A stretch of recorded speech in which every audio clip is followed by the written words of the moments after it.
want us to sort of start eating? Well, we can do both. Yeah, just eat as you like. Is that okay? Okay. So this is, what's the date? June 23rd.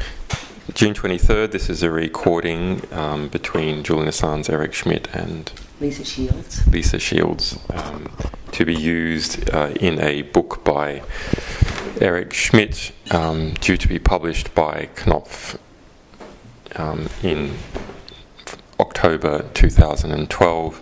I have been given a guarantee that I will see the transcript and will be able to adjust it for accuracy and clarity. We agree. Can we start? I wanted to talk a little bit about Thor, right? That's sort of the whole Navy network and Tor or Thor? It actually means Tor. And Odin as well. Sorry. Tor, and the Navy network, and I don't actually understand how all of that worked. And the reason I'm interested in this is I'm fundamentally interested in what happens with that technology as it evolves, right?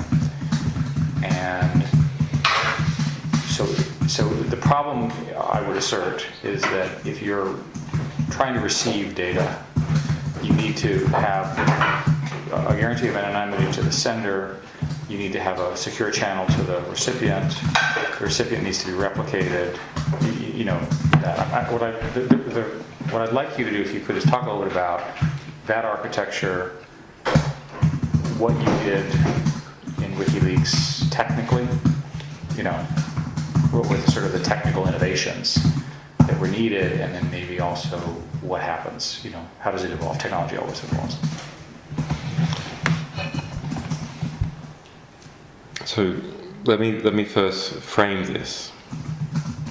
So I looked at something that I had seen going on with the world, which is that I thought that there were too many unjust acts, and I wanted there to be more just acts and fewer unjust acts. And one can sort of say, well, what are your philosophical axioms for this? And I say, I do not need to consider them, this is simply my temperament. And it is an axiom because it exists that way. And so that avoids then getting into further unhelpful philosophical discussion about why you want to do something. It is enough that I do. So in considering how unjust acts are caused and what tends to promote them and what promotes just acts, I saw that human beings are basically invariant. That is, that their inclinations and biological temperaments hasn't changed much over many thousands of years, and so therefore the only playing field left is what do they have and what do they know. And have is something that is fairly hard to influence. So that is, what resources do they have at their disposal, and how much energy they can harness, and what are the food supplies and so on. But what they know can be affected in a non-linear way, because when one person conveys information to another, they can convey it on to another and another, and so on, in a way that is non-linear. And so you can affect a lot of people with a small amount of information. And therefore you can change the behaviour of many people with a small amount of information. So the question then arises as to what kinds of information will produce behaviour which is just, and disincentivise behaviour which is unjust. So all around the world there are people observing different parts of what is happening to them locally. And there are other people that are receiving information they haven't observed firsthand.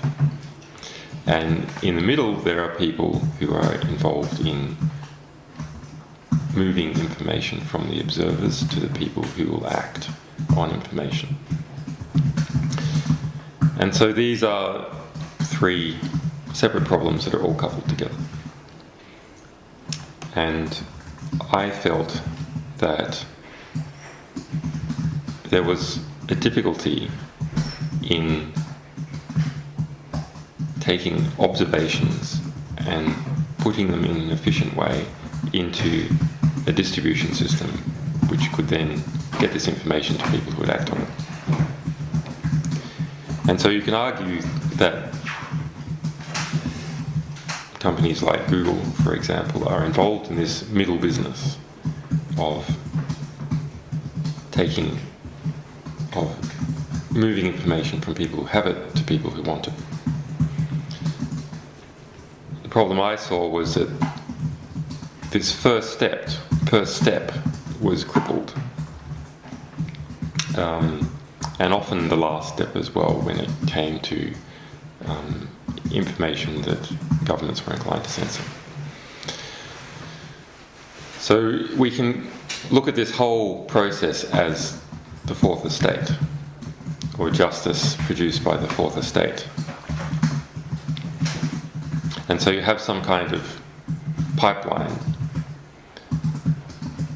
And so I have this description which is sort of derived from my experiences in quantum mechanics about looking at the flow of particular types of information which will affect some change in the end. So the bottleneck to me appeared to primarily be in the acquisition of information that would go on to produce changes that were just.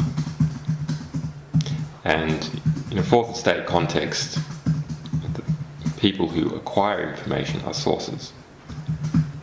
People who work on information and distribute it are journalists and publishers, and the people who act on it is everyone. So that's a high-level construct, but of course it then comes down to practically how do you engineer a system that solves that problem, and not just the technical system, but a total system. So WikiLeaks was and is an attempt, although still very young, at a total system. For all three phases.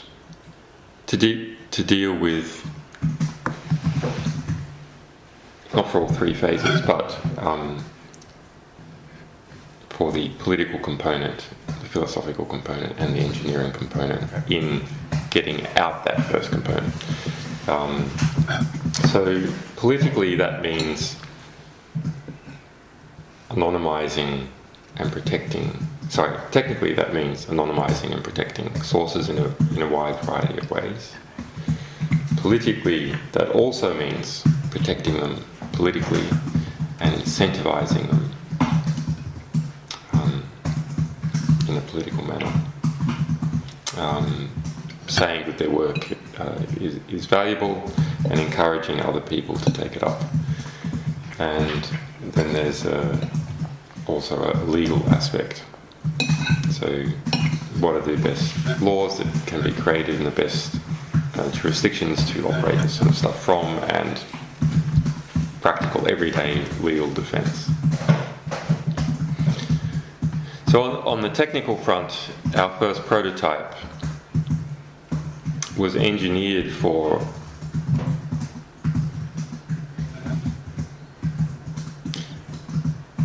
a very adverse situation where publishing would be extremely difficult, and our only effective defense in publishing would be anonymity, where sourcing is as difficult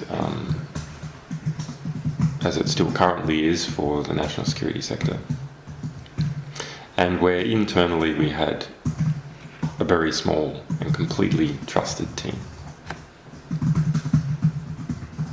So here, publishing means the question of the site itself and making the material public. Yeah, making the primary source material public. Yes. That's what I mean by So publishing. the first step was to make that done correctly. It was clear to me that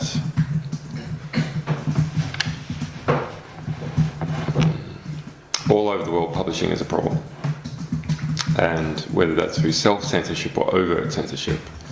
I'm sorry to interrupt you. Just is that because of fear of retribution by the governments?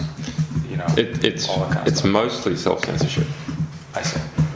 In fact, I would say it's probably the most significant one historically has been economic censorship, where it's simply not profitable to publish something. There is no market for it.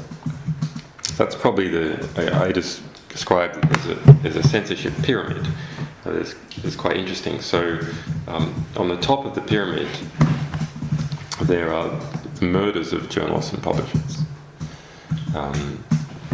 And the next level, there's legal attacks on journalists and publishers. So if you think, what is a legal attack?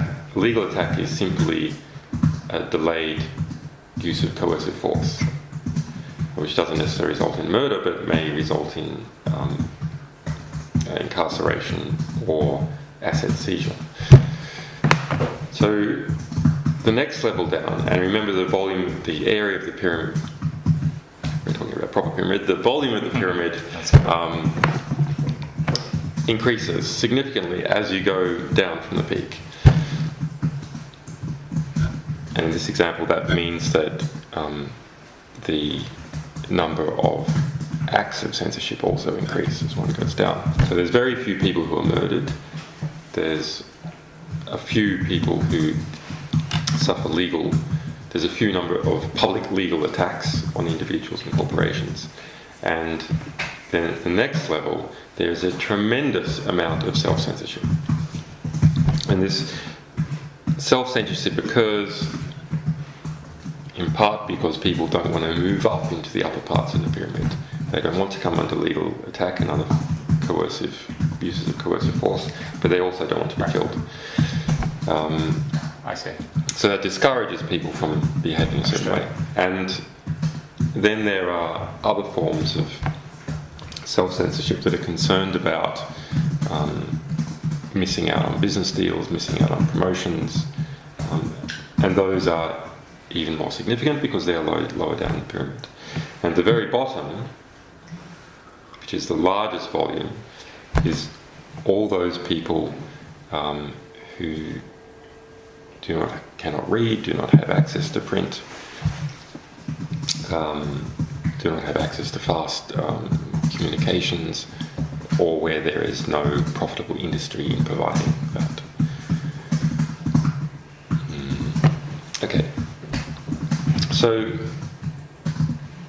we decided to deal with the top of this censorship pyramid. The top two sections, the threats of violence and the delayed threats of violence that are represented by the legal system. So in some ways, that is the hardest case. In some ways, it's the easiest case. It's the easiest case because it's clear cut when things are being censored there or not.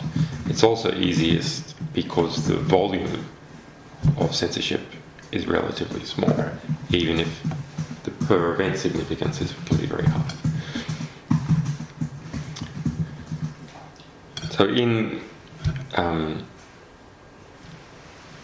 So before WikiLeaks had, although of course I had some previous political connections from other activities, we didn't have that many friends. We didn't have significant political allies, and we didn't have a worldwide audience that were looking to see how we were treated. So we took the position that we would need to have a publishing system that its only defense was anonymity. That is, it had no financial defense, it had no legal defense, and it had no political defenses. Its defenses were purely technical. So that meant a system that was well distributed at its front, with many domain names and a fast ability to change those domain names, a caching system, and at the back, tunneling through the Tor network to hidden servers. So, again, if I could talk to us a little bit about this. So, you can switch to your website names and so forth very quickly. You use the tunneling to get back to communicate among these replicas, or this is for distribution? So we had sacrificial front nodes that were very, very fast to set up, very quick to set up, that we nonetheless did place in relatively hospitable jurisdictions like Sweden. And those fast front nodes were fast because there was very few hops between them and the people reading them. Yes. And that's an important lesson that I had learned from things that I did before, that being a Sherman tank is not always an advantage because you're not maneuverable and you're slow. So a lot of the protection for publishers is publishing quickly. If you get the information quickly and very well read, the incentive for people to go after you in relation to that specific piece of information is actually zero. There may be incentives for them to go after you to teach a lesson to other people who might defy their authority, or to teach a future lesson to your organization about defiance of authority. So again, to construct the argument, you were concerned that governments or whatever would attack the front ends of this thing through either denial of service attacks or blocking, basically filtering them out, which is, as our proxy session is commonly done. So an important aspect of this was to always be available. Always be available in one particular way or another. Now, it's a battle that we have mostly won, but we haven't completely won it. I mean, within a few weeks, the Chinese government had added us to their ban list. But we had hundreds of domain names of various sorts, domain names that were registered with very, very large DNS providers. So if there was IP level based filtering, it would whack out another 500,000 domains. So then that would create a political back pressure that would undo it. However, DNS-based filtering is still hits us in China, because the most common names, the ones that are closest to WikiLeaks, the name that people can communicate easily, they are all filtered by the Chinese government. Of course they are. And any domain with WikiLeaks anywhere in it, no matter where it is filtered. So that means there has to be a variant that they haven't yet discovered. But people, the variant has to be known widely enough for people to go there. So there is a catch-22. But so that's a structural problem with the naming of the internet. But the Chinese would simply do content filtering on you. Well, HTTPS worked for about a year and a half. Okay. Worked quite well, actually. And then changing IPs also worked.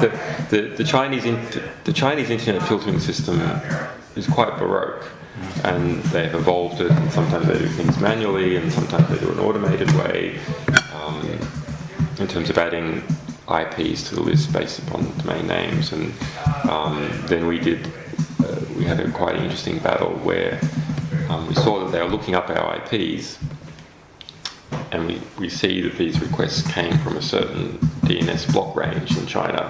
Whenever we saw that, we just then returned. That's clever.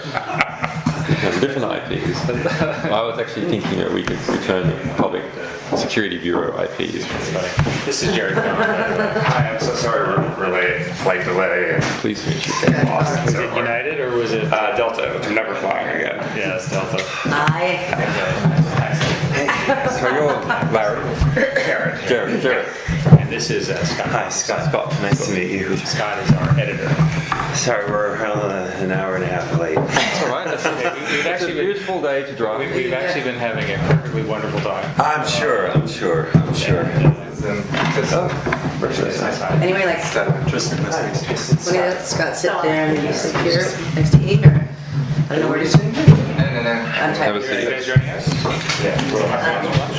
Julian was kind enough, since we did not bring a tape recorder, he's going to which is the first time I find embarrassing, I understand, that you're asking an interview subject if you could borrow a tape recorder. A friend of mine did an interview Hi. in PG's staff day, General Ram Booker's coup, where he had General Ram Booker's second in command admit on tape that the CIA had paid him off.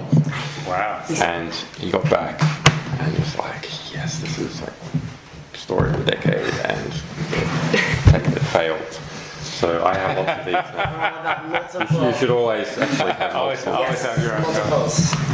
So for Scott and Jared, we spent a fair amount of time just sort of chatting about Google and what I was up to, introduced Lisa. I failed to properly articulate what a brilliant book we're working on, and Lisa assisted me. Julian seemed to be perfectly okay with her assist. And then what we agreed was that we would talk about technology directions and maybe the implications of all of this. And the deal was that this would be on the record for the book. We would have a transcript prepared. We would have an opportunity to modify, extend, improve its clarity, which all seemed really reasonable to me. So we just started. We talked a little bit about that. We talked a little bit about sort of the general principles that he's articulated, and I was just starting to talk a little bit about the structure of why WikiLeaks has been architected the way it is. And the rough summary there is that the concern that he had in architecting this was that if you look at the government's, the sort of the stuff that they do, the murder journalists, prison journalists, and that kind of stuff, his view was that we want to attack that problem by making a system that was very, very hard to block. Right? So the non-technical explanation of what he did is that he built a system where if they do the obvious things to block them, it can essentially show up in another way. Change its name, have a replica.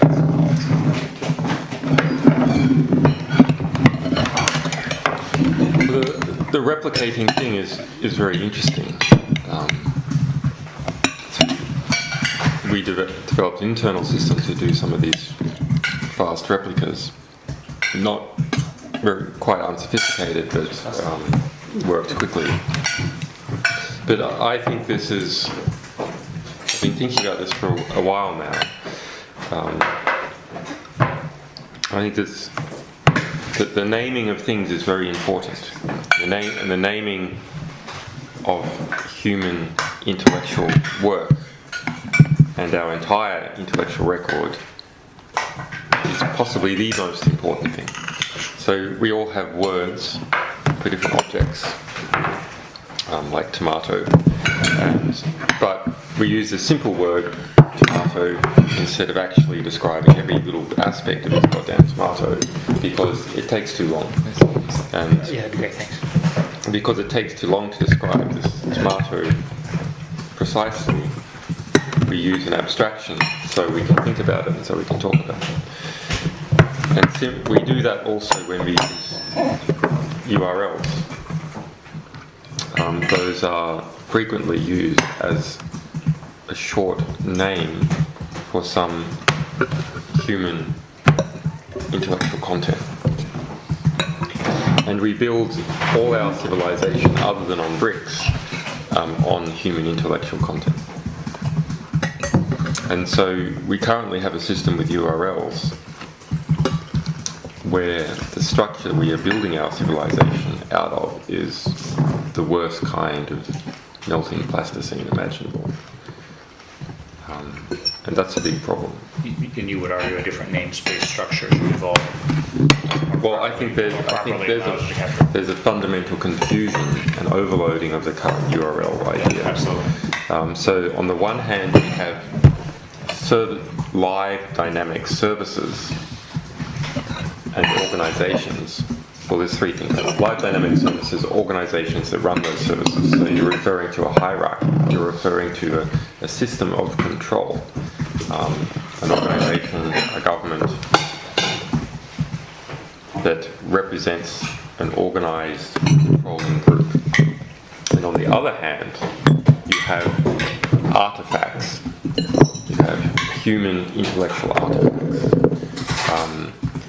that have the ability to actually be completely independent from any system of human control. They are out there in the platonic realm somehow, and shouldn't in fact be referred to by an organisation. They should be referred to in a way that is intrinsic to the intellectual content, that arises out of the intellectual content. So actually I think that is an inevitable and very important way forward. And where I saw that this was a problem was dealing with a man by the name of Nahdimi Alchi. So he, a few years ago, was listed by one of the big business magazines in the UK as the fifth richest man in the UK.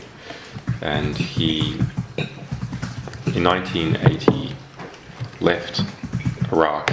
He'd grown rich under Saddam Hussein's oil ministry. And is alleged by the Italian press to be involved in a lot of arms trading there, and has over 200 companies run out of his Luxembourg holding unit, and several that we discovered in Panama. Has infiltrated the British Labour political establishment to the degree that on the 20th business birthday in London, he was given a painting signed by 146 members of Commons, including Tony Blair. He's the same guy who was a principal financier of Tony Rezko. Tony Rezko was the financier and fundraiser of Roy Blagojevich from Chicago, convicted of corruption. Tony Rezko's been convicted of corruption, and Barack Obama. He was the intermediary who helped Barack Obama buy one of his houses, and that money, not directly for the house, but buoyed up Tony Rezko's finances, came from Nahdimi Alchi. So during this is detailed, but we'll get to a point. So during the 2008 presidential primaries, a lot of attention was turned towards Barack Obama by the US press, unsurprisingly. And so it started to look into who were his fundraisers, discovered Tony Rezko, and then they just started to turn their eyes towards Nahdimi Alchi. Alchi then hired Carter Ruck, a rather notorious firm of London libel solicitors, whose founder, Carter Ruck, has been described for doing for freedom of speech what the Boston Strangler did for door-to-door salesmen.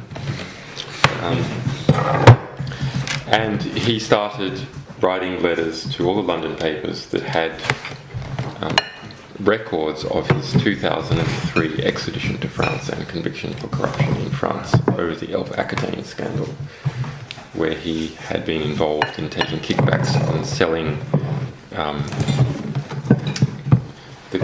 the invaded Kuwaiti government's oil refineries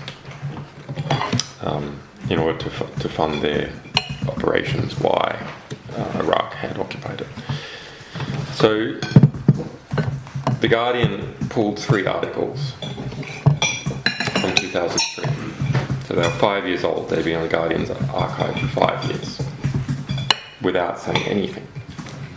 If you go to those URLs, you will not see removed due to legal threat. You will see page not found. And one from the Telegraph and a bunch from some American publications and bloggers and so on. So actually, important bits of history, recent history, that were relevant to an ongoing presidential campaign in the United States were pulled out of the intellectual record. They're also pulled out of the Guardian's index of articles. So why the Guardian's published in print, and you can go to the library and look up those articles, they're still there in the library. Why? How would you know that they were there in the library to look up? Because they're not there in the Guardian's index. I mean, not only have they ceased to exist, they have ceased to have ever have existed, which is the modern implementation of Orwell's dictum that he who controls the present controls the past, and he who controls the past controls the future, because the past is stored physically in the present, all records of the past. So this issue of preserving politically salient intellectual content while it's under attack is central to what WikiLeaks does, because that's what we're after. We're after those bits that people are trying to suppress, because we suspect, usually rightly, that they're expending economic work on suppressing those bits because they perceive that they're going to induce some change. But so it's the evidence of the suppression that you look for in order to determine value. Yeah, that's a very good, not precisely, but it's a very... Well, tell me precisely.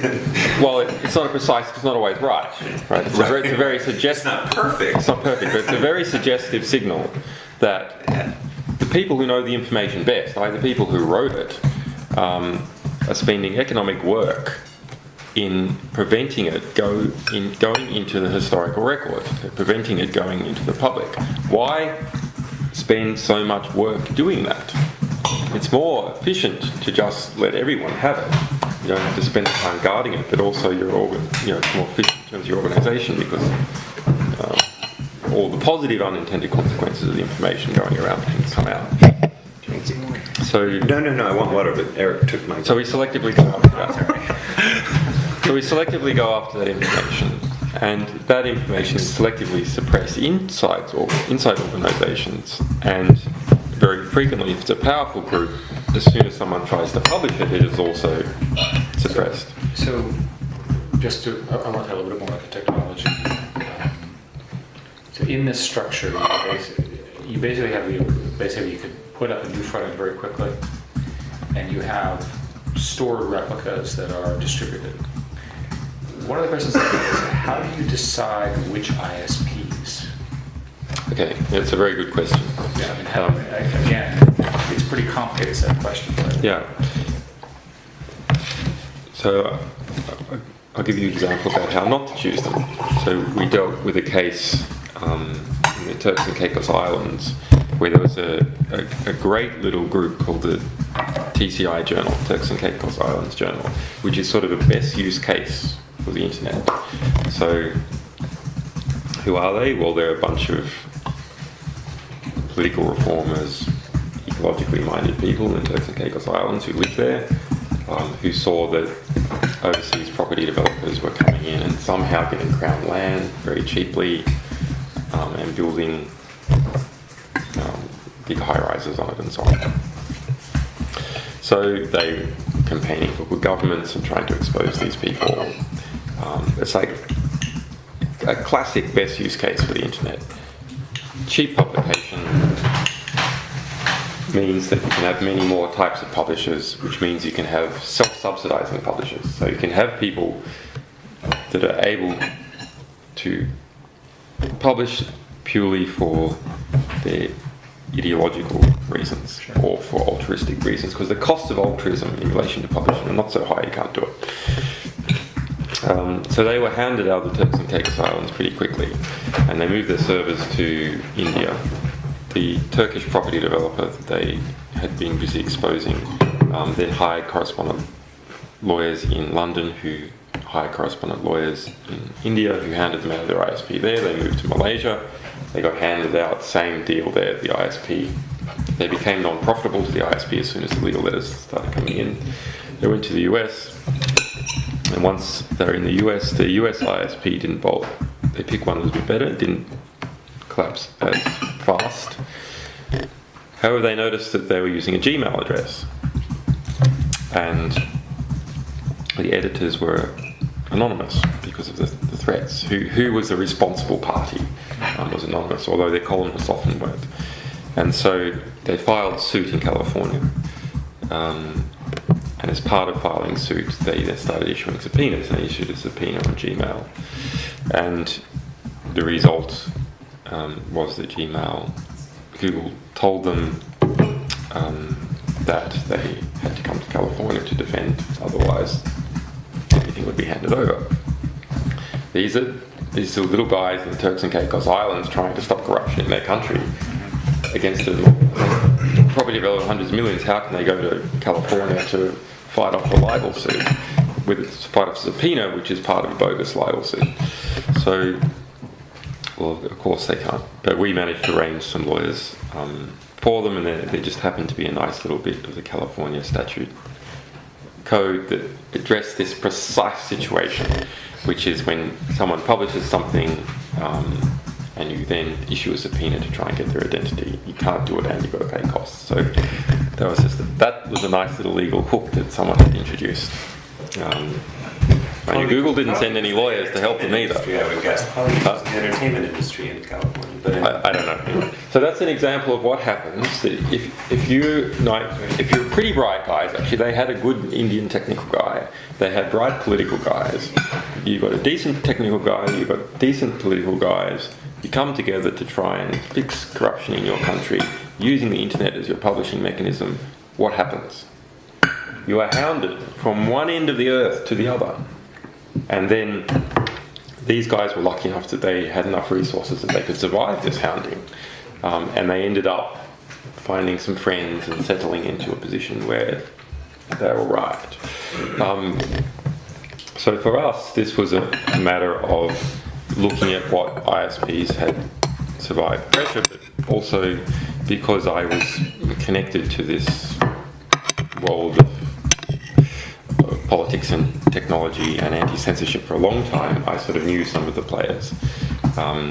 So we had friends at ISPs, within the ISPs, that if you like, we had already ideologically infiltrated. So we knew that they would fight in our corner if there was a request come in. We knew there was a decent chance that if subpoenas were served, even ones that had gag orders on them, we'd still find out about it. So how can someone do it who's not in that world? Well, the answer is not easily. You can look at ISPs that WikiLeaks has used, or is currently using, is probably a better version of this, or that the Pirate Bay has used, or other groups that are tremendously under attack. In the case of the little ISP, and it is often a little ISP that is like this. In the case of little ISP, PRQ in Sweden, that was founded by Gottfried, whose pseudonym is Anakata. He's one of the technical brains behind the Pirate Bay. So they had developed a niche industry, also along with Bahnhof, a bigger ISP in Sweden, of dealing with refugee publishers, and that is the correct word for it, the correct phrase for it, that they are publishing refugees. So they had, at that time, other than us, Malaysia Today, which had to flee, sorry, not Malaysia Today, the American Homeowners Association, which had to flee from property developers in the United States. The Kavat Center, so a Caucasus News Center, which is constantly under attack by the Russians. In fact, PRQ was raided several times by the Swedish government after leverage from the Russian government. The Rick Ross Institute on Destructive Cults was American-based outfit have been sued out of America by Scientology and so on. So in Malaysia today, run by a wonderful guy by the name of Roger Petra, who has 2 arrest warrants out for him in Malaysia. He is fled to London, but his servers can't survive in London. They're in Singapore and the United States. But again, that's a means. Other sites that participate in this. Yes, so we have some 1,400, but those are, we have mirrors that are voluntary as well as... So those are basically just opt-in error sites, Yeah. right? They determine their own risks. We don't know about them. We can't guarantee they're at all trustworthy, Okay. etc. But they do increase the numbers. And when you've been quoted in the press as saying that there's a much larger store of information that's encrypted and distributed. Is it distributed in those sorts of places? No, Is that's an open. We openly distribute encrypted backups of materials that we view that are highly sensitive, that we are to publish in the coming year. Got it. Not as some people have said, so we have a thermonuclear device to use on our opponents, but rather so that there is very little possibility that material, even if we are completely wiped out, Yes. will be taken from the historical records. And eventually you'll reveal the keys necessary to decrypt. No, ideally we will never reveal the key, I see. because there's things like, redactions sometimes need to be done on this material. Yes. So our view is that the material is so significant that even if we released it as is, with no redactions, that the benefits would outweigh the harm. But through redacting things, we can get the harm down even more. Yeah, and I understand that. One more sort of technical question about the front end. So my simple explanation is that the tools will get better for an anonymous sender to send to a distrustful recipient, and then this anonymous you're describing, and that it'll get to the point where there'll be a very large amount of people using such services for all sorts of reasons. Yes. You know, truthful, lying, manipulation, what have you. The current technology you used, basically had FTP bundles sent to you, right? Basically people will FTP something and just sort of ship it to you. No, we have Is that correct? we have lots of different paths, and that's quite deliberate. And we don't say which one is used more than which other one, because it means investigative resources have to be spread across all possible paths. But they are from in-person, in the mail. Postal mail is still actually pretty good if you want to send anonymous stuff. Encrypt something to a key.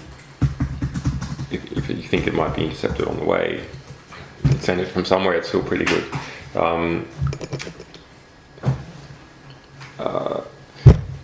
Straight HTTPS uploads, although they're not actually sort of straight, but to the user that looks like they're straight.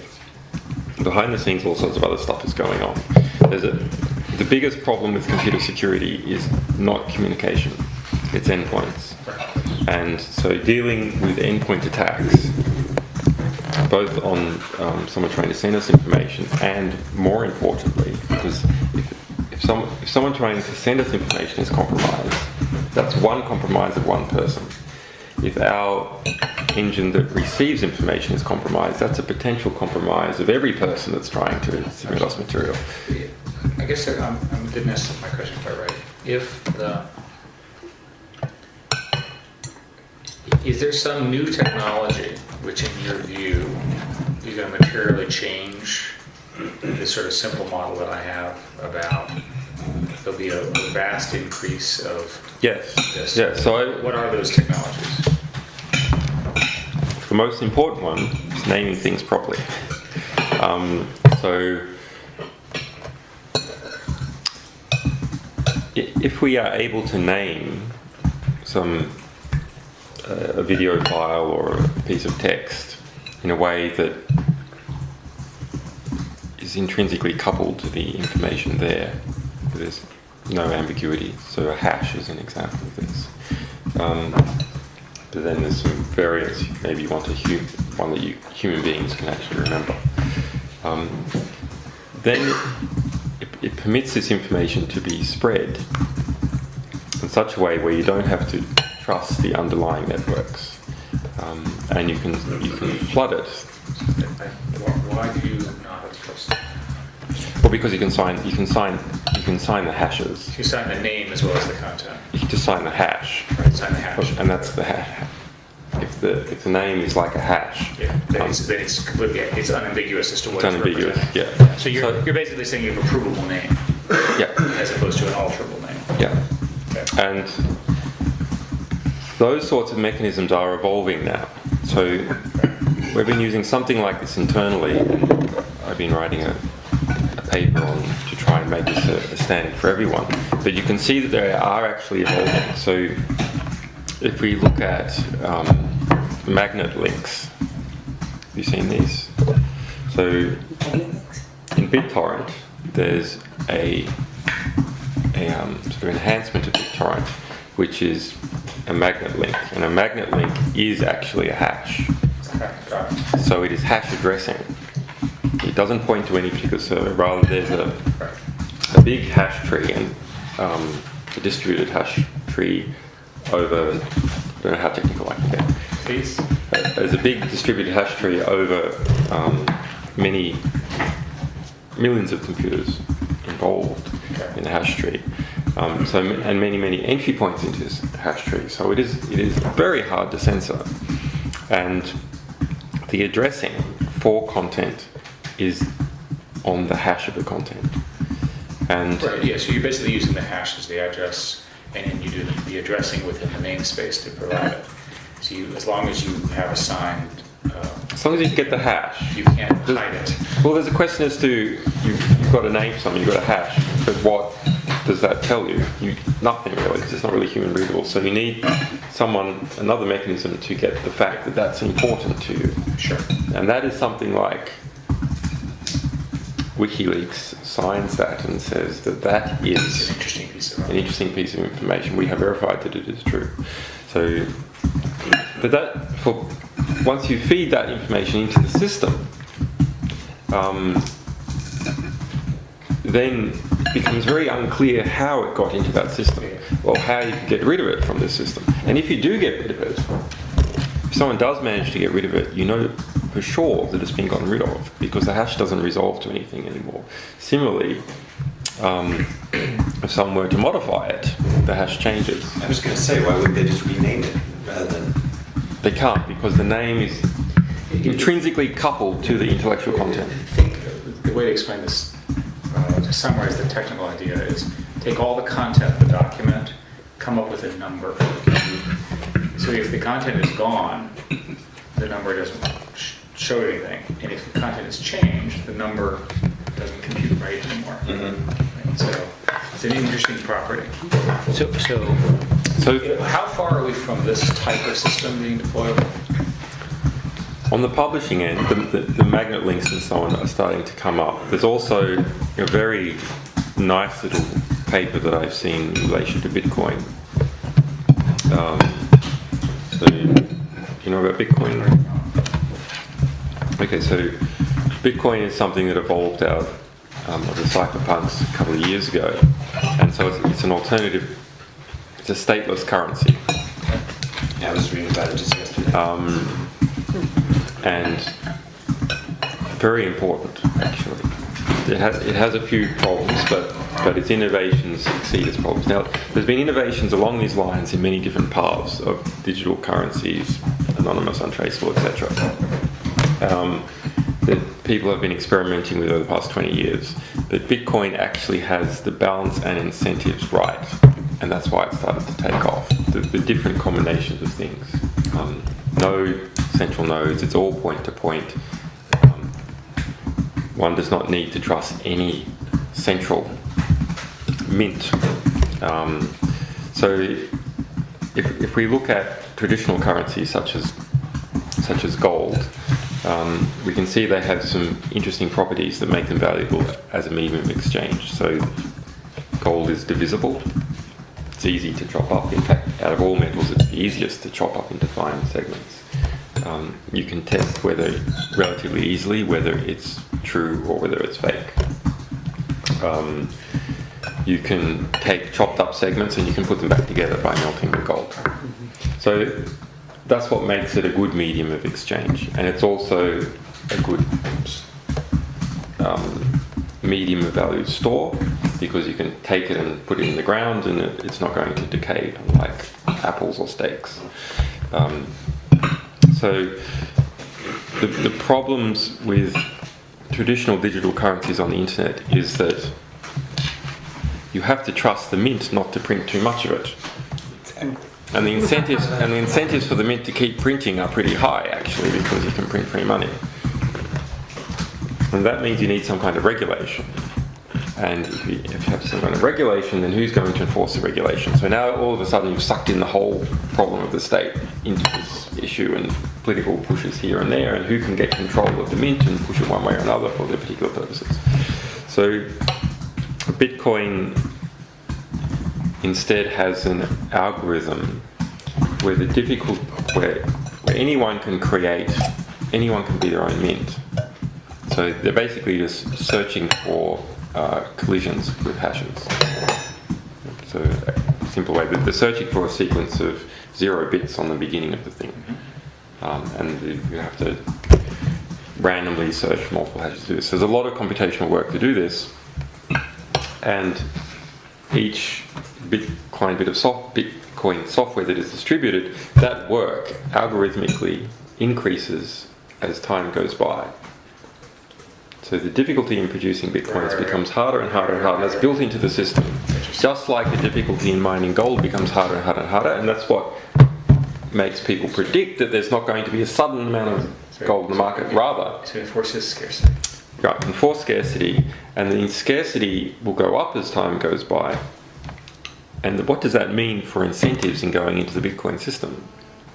That means that you should get into the Bitcoin system early. You should be an early adopter, because your Bitcoins are going to be worth a lot of money one day.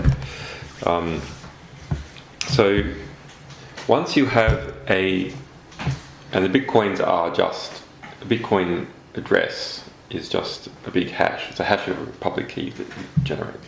So once you have this hash, you can just advertise it to everyone, and people can send you Bitcoins. And there's people that have set up exchanges to go from Bitcoin to US dollars and so on. And it solves a very interesting technical problem, which is how do you stop double spending? And so if all digital material can be cloned for almost zero cost. So if you have currency as a digital string of numbers, how do you stop me? I want to buy this piece of pasta. Here's a digital currency, and now I take a copy of it, and now I want to buy your bit of egg. And then you go, and now I want to buy your radish, and you go, what? I've already got that. What's going on here? There's been some fraud committed here. So there's a synchronization problem. Actually, who now has the coin? And so there's a point-to-point spread network with all these problems of some parts of the network being faster, some points being slower, multiple paths of communication. How do you solve this synchronization issue about who has the currency? And so this is, to my mind, actually the real technical innovation in Bitcoin. That it has done this using some hash trees and then a delayed time, and CPU work has to be done in order to move one thing to another, so information can't spread too fast and so on. Okay, so once you have a system of currency that is easy to use like that, then you can start to use it for things that you want to be scarce. So what is an example of some things we want to be scarce? Well, domain names. Names. We want names to be scarce. We want short names to be scarce. Otherwise, if they're not scarce, it doesn't take work to get them. As soon as you have a nice naming system, some asshole's going to come along and register every short name for themselves. That's very interesting. So this Bitcoin replacement for DNS is precisely what I wanted and what I was theorizing about, which is not a DNS system, but rather short name, short bit of text to long bit of text, tuple registering service. Because that is the abstraction of domain names and all these problems, is you have something that you want to register that is short, and you want to couple that to something that is unmemorable or longer. So for example, the First Amendment, that phrase, the US First Amendment, that's a very short phrase, but it expands to a longer bit of text. So you take the hash of this text, and now you've got something that's intrinsically coupled to that. That's unmemorable, can't memorize it. But then you can register US First Amendment, couple it to the hash. And that then means you have a structure where you can tell whether something has been published or unpublished. You can, one piece of human intellectual information can cite another one in a way that is can't be manipulated. And if it is censored, the censorship can be found out. And if one place is censored, well, you can scour the entire world for this hash, and no matter where you find it, you know it is what you wanted precisely. Right. So that, in theory, then it permits human beings to build up an intellectual scaffold where every citation, every reference to some other part of human intellectual content is precise and can be discovered if it exists out there anywhere at all, and it's not dependent on any particular organisation. So as a way of publishing, this seems to be the most censorship resistant manner of publishing possible, because it is not dependent on any particular mechanism of publishing. You could be publishing through the post, you could be publishing on conventional websites, you could be publishing using BitTorrent, you could be publishing using whatever, but the naming is consistent. And same for publishing is also a matter of transferring. I mean, all you then have to do is, if you want to transfer something anonymously to someone else, one particular person, you encrypt the information with their key and you publish it. Are you worried? This entire system depends on basically revocable and irrevocable key structures. Are you worried that the key structures will fall apart? Well, the hashing, in terms of the naming part, going to hashes, it doesn't depend on the key structure at all. In terms of Bitcoin has its own key structure, and that's an independent thing. There's all sorts of problems with that. Hackers can come in and steal keys, etc. They're the same problems that you have with cache. Armored vans are needed to protect the cache, etc. And there's some enhancements you can use to try and remove the incentives a bit one way or another. For example, you could introduce a sub-currency with fixed periods of spends. So you can retract for 1 week or 1 day, and a merchant will accept or not accept. But the average person doesn't understand that when the RSA was broken into, an awful lot of very important keys involving commerce were taken presumably by the Chinese. So The public key structure is a tremendous problem. In the same way that domain name structure is a tremendous problem. I mean, the browser-based public keying system that we have for authenticating what websites you're going to, it is awful. It is truly awful. The number of people that have been licensed to mint keys is so tremendous. There's ones that have gone bankrupt and been bought up cheap by Russian companies. We can assume, I have been told actually, that VeriSign, by people who are in the know, although I'm not yet ready to put on the public record, because I've only had one source. Just between you and me, I have one source that says that VeriSign has actually given keys to the US government. So, not all, but just particular keys. So that's a big problem with the way things are authenticated presently. I mean, there are some traditional alternative approaches, like PGP has a web of trust. I don't think those things really work. What I think does work is something close to what SSH does, and that's probably the way forward, which is it is opportunistic key registration. So as part of your interaction, the first time you interact, You register the keys. you register your keys, and then if you have a few points of keying in some kind of flood network, then you can see that, well, lots of people have seen that key many times in the past.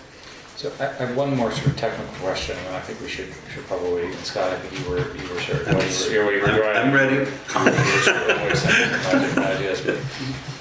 When we were sort of chatting initially, we talked about sort of my idea that empowering, mobile phones being empowered is sort of changing society. And your rough summary of your answer for everybody else was that people are pretty much the same, and something big has to change their behavior. This might be one of them. And you said that you were very interested in somebody building in phone-to-phone encryption.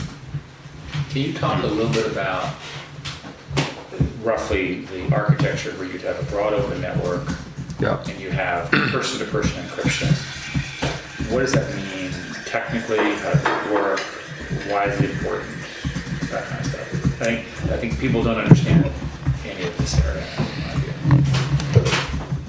When we were dealing with Egypt, we saw the Mubarak government cut off the internet, and we saw only there was one ISP that quite a few of us were involved in trying to keep its connections open. It had 6% of the market.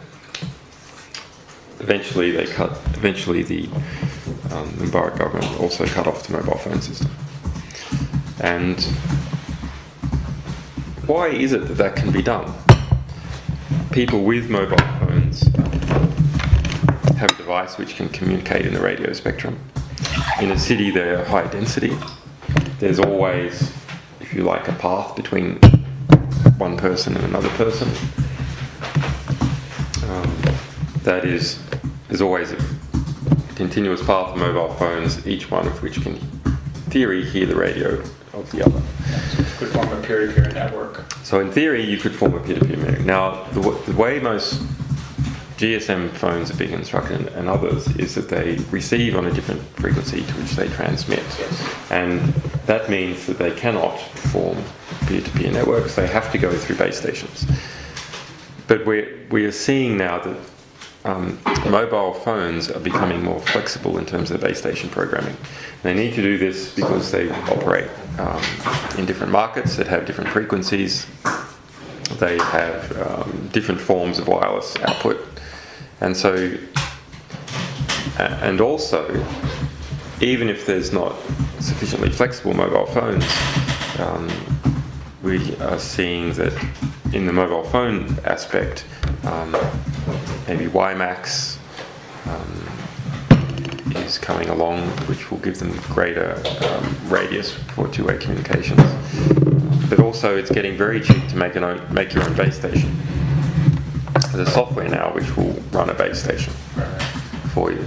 So you can throw these things up and make your own networks with conventional mobile phones pretty quickly. In fact, this is what is done to spy, cheap spying on mobile phones, is you set up a fake base station. And there's vans now, and you can buy these on bulk on the commercial spy market to go and set up a van and intercept mobile phone calls. So during these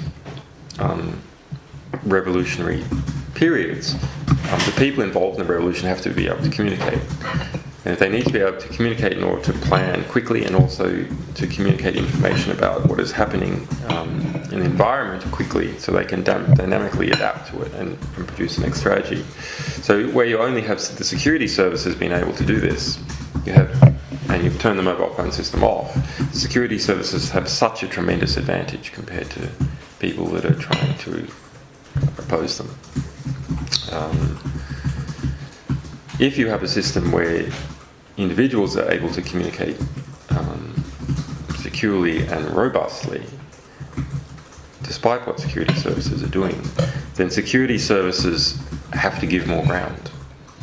It's not that the government's necessarily going to be overthrown, but rather they have to make more No, they have concessions. They have their network. So you're arguing that even with existing phones, they could be modified to have peer-to-peer encrypted tunnels for voice and data, presumably. Voice a bit harder.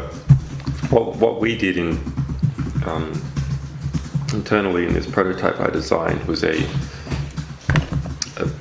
which only works for medium-sized groups. It's sort of a peer-to-peer flood UDP encrypted network. UDP permits you to put lots and lots of cover traffic in because you can send stuff to random internet hosts. Oh, this is clever. So that way you can't be blocked, right? Yeah. Because UDP is a single packet, right? Yeah. So So you send it to random internet hosts, and a random internet host doesn't respond, which is exactly the same thing as a host that is receiving stuff. You can even structure, and using this you can do hole punching through firewalls. It means that normal at-home people can use this. They don't need to have a server. And it's very light bandwidth, so you can put it on mobile phones as well. So the sort of the killer application is not lots of voice, rather it is chat rooms. Small chat rooms of 30 to 100 people. That is what revolutionary movements need. And they need it to be secure, and they need to be robust. And the system I did was protocol independent. So yes, you've got your encapsulating thing, UDP or whatever. But in theory, you could be pushing it over SMS, you could be pushing it over TCP, you could be pushing it whatever. You could be using it on a mobile phone, you could be using it on a desktop, etc. So if you can put that into one big mesh, then all you need, even when the whole country is shut off, you just need one satellite connection out. And your internal network is then connected to the rest of the world. And if you've got a good routing system, so if it's a small network, you can use flood, and thereby the flood network takes every possible path, therefore it must take the fastest possible path. Yeah. So a flood network will always find a way, but it doesn't scale to large quantities. But if you've got a good routing system, you just need this one link out. And in Cairo, we had people who hacked Toyota in Cairo and took over their satellite uplink and used that to connect to this ISP that fed 6% of the market. And so that sort of thing was going on all this time. There was a hacker war in Egypt to try and keep this, I'm right to call it a radical, but this more independent ISP that provided 6% of the market up and going. But it shouldn't have been so hard. It should have been the case that all you need to do is just have one connection, and then the most important information could get out. And if you look at, if this is equivalent to SMSs, I mean, look how important Twitter is, look how important SMS is. Actually, human beings are pretty good at encoding the most important thing that's happening into a short amount of data. There's not that many human beings. There just aren't that many. So actually, one pipe you can. It's not a bandwidth problem. Yeah, it's not a bandwidth problem. So all you need is one pipe, and you can connect a country that's in a revolutionary state to the rest of the world, and points within that country, just as important cities within that country. And it's not that hard a thing to do, quite frankly. Scott, I think It's hard to stop. It's so interesting. I actually have like 5 hours more technical. I know, because it's like one thing and then there's like more. It's no, I don't know. How would you architect this? How would you architect that? Yeah. I think my summary would be that this notion of a hash ID of the name is a very interesting one, because I had not linked it to Bitcoin. That kind of approach, that scarcity. That's a new idea for me. Have you published that idea? I've published, not the link to Bitcoin, Okay. that paper that came out about coupling something to Bitcoin was just trying to address the DNS issue. But fortunately, the guy who did it understood that why just have quartets, why limit it to IP addresses? Was it sort of natural in the way to code the thing to have it go to any sort of expansion? But the idea for there should be this naming system, the importance of this naming system, the importance in preserving history and doing these scaffolds and that Nahding Yauchi thing. Yeah, so that's on the site under the Hans. I think it's part one of the Hans Ulrich interview. Okay. I think we should study this quite a bit more, so we really understand it. Maybe we have a few more questions about it. The other comment I would make is that on the assumption that what you're describing is going to happen, it's probable that the incentive structure you're describing. I've had these ideas several years, but now I see that other people are also getting them. My point is there's enough people who are interested in solving the problem we're trying to solve that on the internet, you tend to see a lot of experiments. What I'm trying to see is how would I attack it? How would I attack your idea technically? And I still think I would go after the signing and the key infrastructure. Well, there's different parts. Break the keys. There's different parts of the idea. So,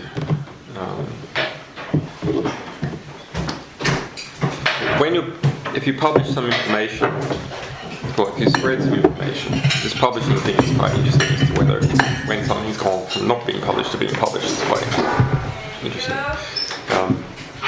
So if you spread some information and you've got it well labeled using a hash. Thank you, that's for asking.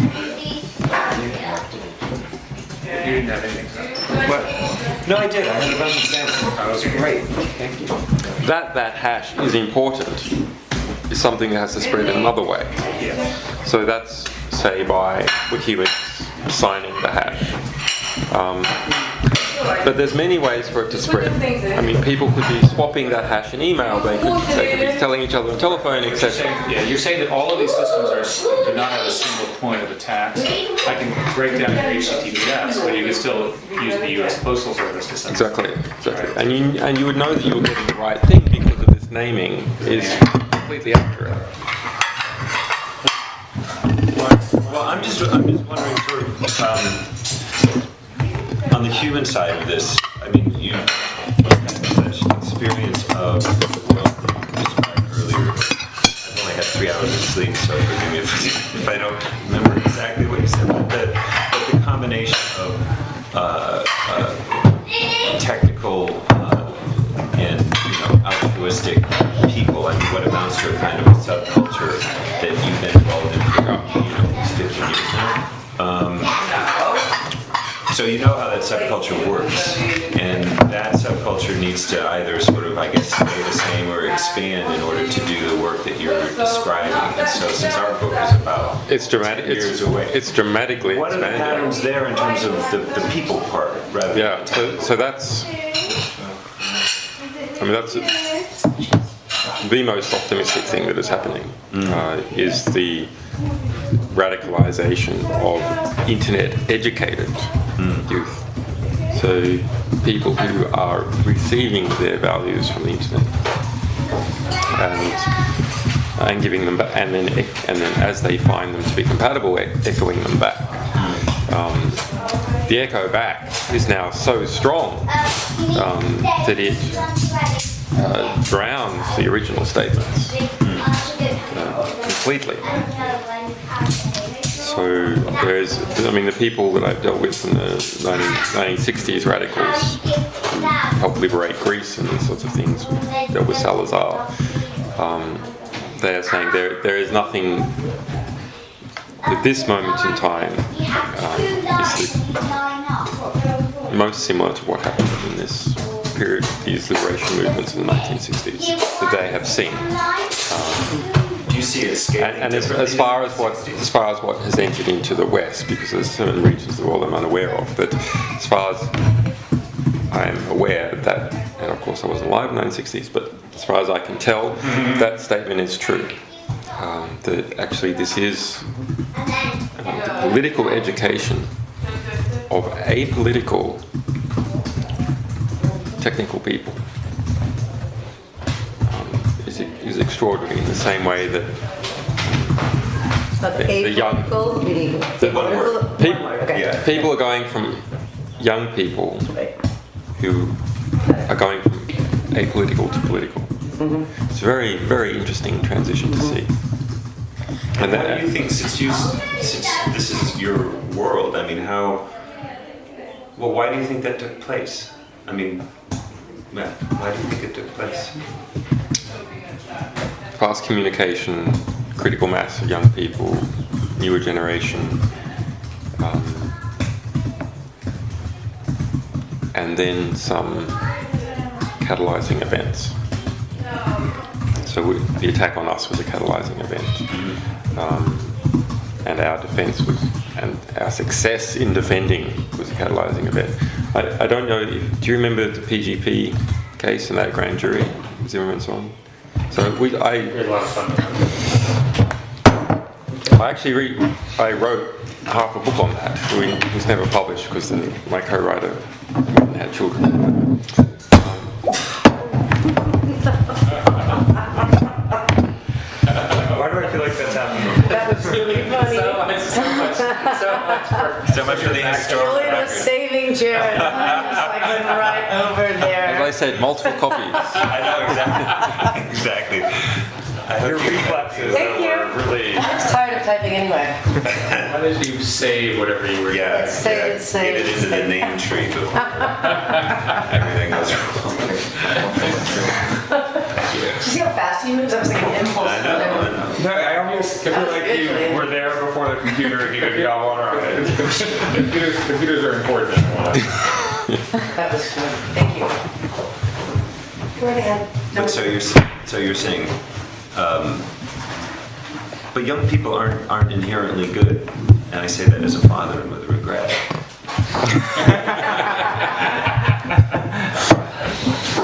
Oh no, I think that actually. Well, I've seen Lord of the Flies. I went to 37 schools, so I've seen plenty of Lord of the Flies situations. But no, I think that the instincts human beings have are actually much better than the societies that we have. I'm not going to say the governments, actually. The whole structure of the society, the economic structure, and that people learn that actually simple altruistic acts don't pay off, and they see that some people who are act in non-altruistic ways end up getting Porsches and fast cars, and it tends to pull people in that direction. I thought about this a while ago when I saw there's this fantastic video that came out of Stanford in about '69 of nucleosynthesis of DNA. Have you seen it? It's on YouTube. Very wonderful thing. So it's explaining nucleosynthesis through interpretive dance, and so there's like 130 Stanford students out there pretending to be DNA, and another a whole bunch pretending to be a ribosomal subunit, and blah, blah, blah, blah, and all wearing the hippie clothes of the day.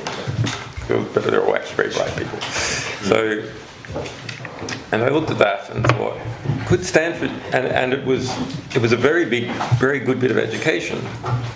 So it's not that it was cool and unusual, rather it was actually extremely instructive, and before computer animation actually was the best representation of how a ribosomal unit behaves.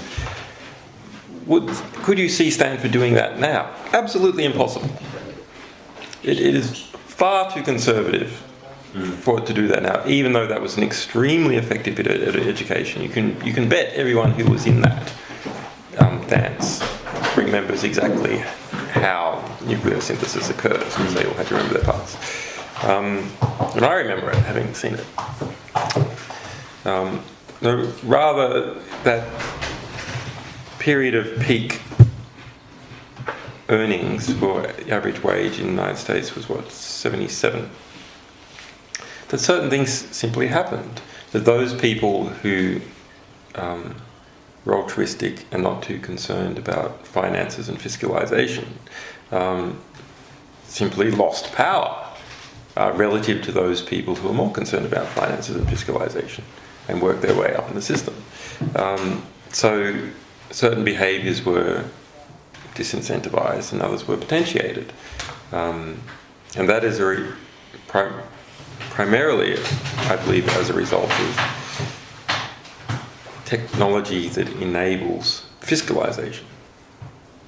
So fast bank transfers, the IRS being able to account for lots of people, it sucks people into a very rigid fiscalised structure. So you can have a lot of political change in the United States, but will it really change that much? Will it change the amount of money in someone's bank account? Will it change contracts? Will it void contracts that already exist, and contracts on contracts and contracts on contracts and contracts? Not really. So actually, I say that free speech in many places, in many Western places, is free not as a result of liberal circumstances in the West, but rather as a result of such intense fiscalisation that it doesn't matter what you say. I.e., the dominant elite doesn't have to be scared of what people thinks, because a change in political view is not going to change whether they own their company or not. It is not going to change whether they own a piece of land or not. But China is still a political society, although it is rapidly heading towards a fiscalised society. And other societies, like Egypt are still heavily politicised. And so their rulers really do need to be concerned about what people think. And so they spend apportionate efforts on controlling freedom of speech. Anyway, So if you were so I think young people actually have fairly good values. Of course, it's a spectrum and so on, but they actually have fairly good values most of the time, and they want to demonstrate them to other people. I mean, you can see this when people first go to university and so on, and they become hardened as a result of certain things having a payoff and other things not having a payoff. Studying for an exam constantly, even though in some cases the work is completely mindless and pointless, has a payoff at the end of the year, but going and talking to someone doing a favour doesn't have a payoff at the end of the year. And so it just disincentivises some behaviours, incentive others. But let me tease out of this a little bit. I mean, it sounds like you've got a view of the globe with certain societies where the impact of technology is relatively slight, certain societies where politically the impact of technology can be quite great, and certain societies where it would be in a sort of middling way, and you would put China into the middling category. I mean, Well, it's starting to be. It's all about technology and social transformation 10 years down the line. What's the globe that you see given the structure you're describing? I'm not sure with the impact on China. It is still a political society, so the impact could be very great. I mean, I often say that censorship is always cause for celebration. It is always an opportunity because it reveals fear of reform. It means that the power position is so weak that you've got to care what people think. Right. It's like you find the sensitive documents by watching them hunt. Exactly. This is a very interesting article.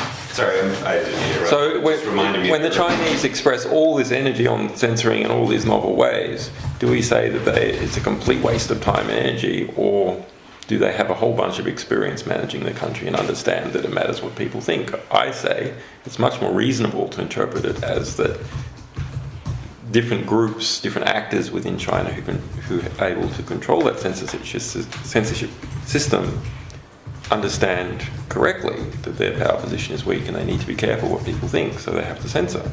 So the state's rational, at least in its repression. I'm always worried about talking about the state because it's all individuals acting in their own perceived interests, this group or that group. Fair enough. You know, Yeah. even the censors in China, the Public Security Bureau and people below them, why do they censor stuff, and what do they censor first? I'll tell you what they censor first. They censor first the thing that someone in the Politburo might see. That's what they censor first. They're not actually concerned about darknets. Sorry about. They're not concerned about darknets Okay. because their bosses can't see what's on the darknet, and so they can't be blamed for not censoring it. We had this fantastic case here in the UK. I got a whole bunch of classified documents from the UK military and published a bunch. And then later on, we did a sort of preemptive FOI, which we do occasionally on various governments where we can. So we did it on the UK Ministry of Defence, just to see whether they are doing some investigation, just sort of a source protection thing to understand what's going on. And so we got back first they pretended not to give us any documents, then we appealed, then we got back a bunch of documents. And so it showed that someone in there had spotted that there was a bunch of UK military documents on our website about their surveillance program, another 2,000-page document about how to stop things leaking, and that their number one threat to the UK military was investigative journalists. So that had gone into some counterintelligence, and they were like, oh my god, there's hundreds of pages and it's about all sorts of countries and it just keeps going, it's endless, 5 exclamation marks. And then it's like, okay, so that's the discovery phase. Now the what is to be done phase. What is to be done? BT has the contracts for the MOD. They told BT to censor us from them. So everyone in the UK MOD could no longer read what was on WikiLeaks. Problem solved. Interesting. It's like their generals and their bosses and all these people could no longer see that we had MOD stuff on there. And so now there's no more complaints and their problem is solved. So some understandings like this might be quite advantageous to use in some of these systems. So it means that darknets, for example, if you understand the bureaucratic structures that employ people and give tasks, always have that sort of thing going on, then that means darknets are going to have a pretty easy time of it until they're so big that they're not darknets anymore. That's really interesting. You mentioned investigative journalism. You've had a lot of experience with journalism by now in many different respects. I mean, how do you see the kind of freeing of information that you were describing earlier as fitting into journalistic processes, if at all, or is it replacing it? No, it is. It's more that how does journalistic processes fit into something that is much bigger. And the much bigger thing is that we as human beings shepherd and create our intellectual history as a civilization, right? And it is that intellectual history on the shelf that we can pull off to do stuff and not do the dumb thing again, because someone already said that it was dumb and they wrote about their experience, so we don't have to do it again. And so there are several different processes that are creating that record, and other processes where people are trying to destroy bits of that record, and others that are trying to prevent people putting things into the record. But we all live off that intellectual record. So what we want to do is get as much into the record, prevent as much as possible being deleted from the record, Right. and then have the record as searchable as possible. But one consequence of this view is that actors will find the generation of very large amounts of misinformation strategic for them. Yeah. So this is another type of censorship that I have thought about but don't speak so much about, which is censorship through complexity. Right. And Find it too complicated. yeah, and that is basically the offshore financial sector. Is censorship through complexity.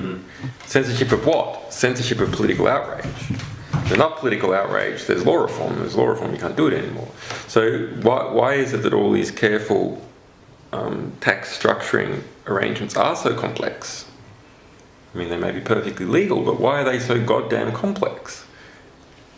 Well, because the ones that weren't complex were understood, and the ones that were understood were regulated. So you're only left with the things that are So you incredibly change complex. more noise, less signal. Yeah, exactly. But how in the future will people deal with the fact that the incentive to publish information that's misleading, wrong, manipulative is very high, and furthermore, you can't figure out who the bad publisher was as well as Yeah. the, you know, So because there's anonymity in the system. well, the way it is right now is, first you have to understand, the way it is right now is very bad. This friend of mine, Greg Mitchell, wrote a book about the mainstream media, So Wrong for So Long. And that's basically it. That yes, we have these heroic moments with Watergate and Bernstein, but actually, come on, it's never been very good. It's always been very bad. And these fine journalists are an exception to the rule. And, you know, especially when you're involved in something yourself and you know every facet of it, and you look to see what is reported by it in the mainstream press, and you can see naked lies after naked lies that you know that the journalist knows is a lie. It's not a simple mistake. And then simple mistakes, and then people repeating lies and so on.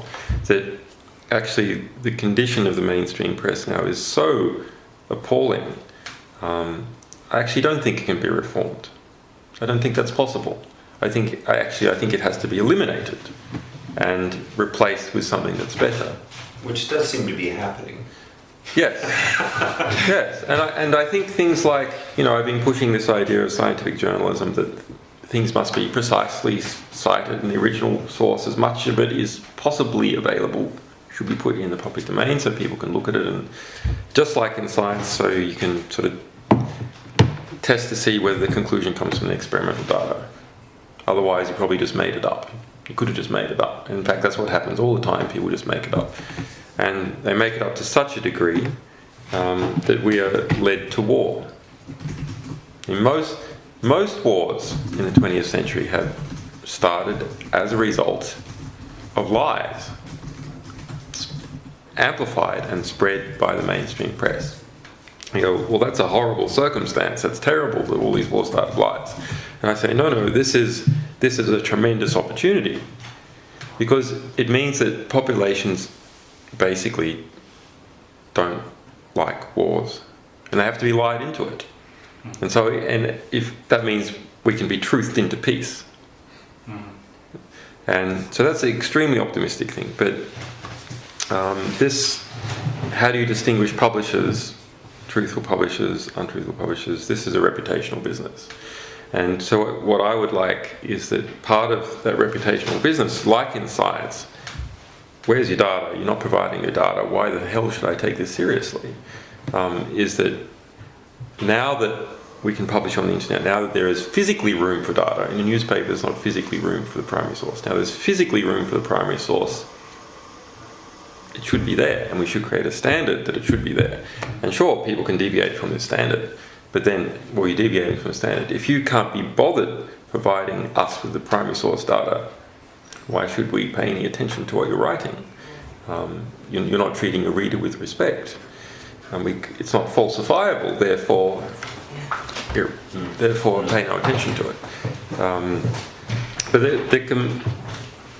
the issue of reputation, I guess that's an important issue actually. How do things have reputation? Well, part of the ways that they have reputation is by this coupling of something happens, someone else says something about it, someone else says something about that, etc. And this is this series of citations as information flows from one person to another, and they augment it and so on. And for that to be strong, you need this naming system where what you're relying on is not some startup website that disappears tomorrow, or some company that didn't like it and has modified it, or it's been sued out of existence. So that, I think, would help with reputation. Complexity is harder. I think that is a big problem. So when things become open, they start to become more complex because people start hiding what they're doing, their bad behavior, through complexity. And so that will be bureaucratic doublespeak as an example. You know, when things get bureaucratized and everything becomes mealy mouthed and so on. So that's a cost of openness, is that kind of bureaucratization. And the offshore sector, you see incredible complexity in the layers of things happening to each other, so they become impenetrable. And of course, cryptography is an intellectual system which has specialized in making things as complex as possible. Those things that are hard to attack. On the other hand, complex systems are also hard to use. So bureaucracies and internal communications systems which have this that are full of weasel words and arse covering are inefficient internal communication systems. And similarly, those tremendously complex offshore structuring arrangements are actually inefficient. So maybe you're ahead when the tax regime is high, but if the tax regime was 0, you're not going to be ahead at all. Right. Or rather, sorry, if the tax regime was 3% or something, you're not going to be ahead at all. Actually, you're going to be choked by the complexity. So, Well, if they weren't inefficient, then everybody'd have their money offshore too. yeah, that's right. That's right. Yeah, that is a joke, but it's probably true. No, that's true. Let me just add the. So there's a battle between all these things going on, with different people, different. See, I don't see a difference between government and big corporations and small corporations. Actually, this is all one continuum. These are all systems that are trying to get as much power as possible. So that's what they are. A general is trying to get as much power for his section of the army. So they advertise, they produce something that they claim is a product, people buy it, people don't buy it. They complexify in order to hide the flaws in their product, and they spin and etc. So I don't see a big difference between government and non-government actors in that way. There is one difference about deployment of coercive force, but even there we see that well-connected corporations are able to tap into the governmental system and the court system, and are able to effectively deploy coercive force by sending police to do debt requisition or so on, or kick employees out of the office. So there's. Can I just ask you about that same thing, but sort of in reverse, which is the ways in which the sources of information as individuals can and can't be protected? In other words, how their information can be anonymous, like so that they don't pay a price for circulating it. I mean, and maybe with one example from from North Korea or Iran, and one example from the U.S. and the differences between those two scenarios.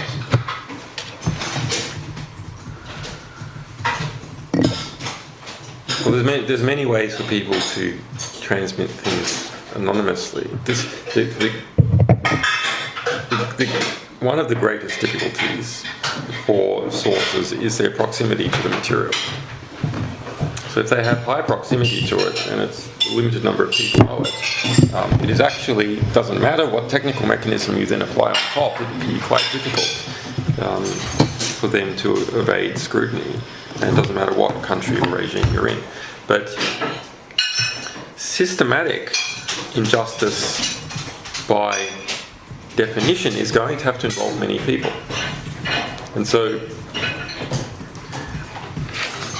while the inner sanctum of cabinet, maybe you can't safely get records out of this, but as those decisions start spreading down to lower levels, if they are to affect many people must actually have either the high-level planning that produces some unjust consequence, or the shadow of it. So maybe the whole plan isn't visible by the time it gets down to the grunts, but some component of it is visible. And this struck me when we got hold of the two main manuals for Guantanamo Bay.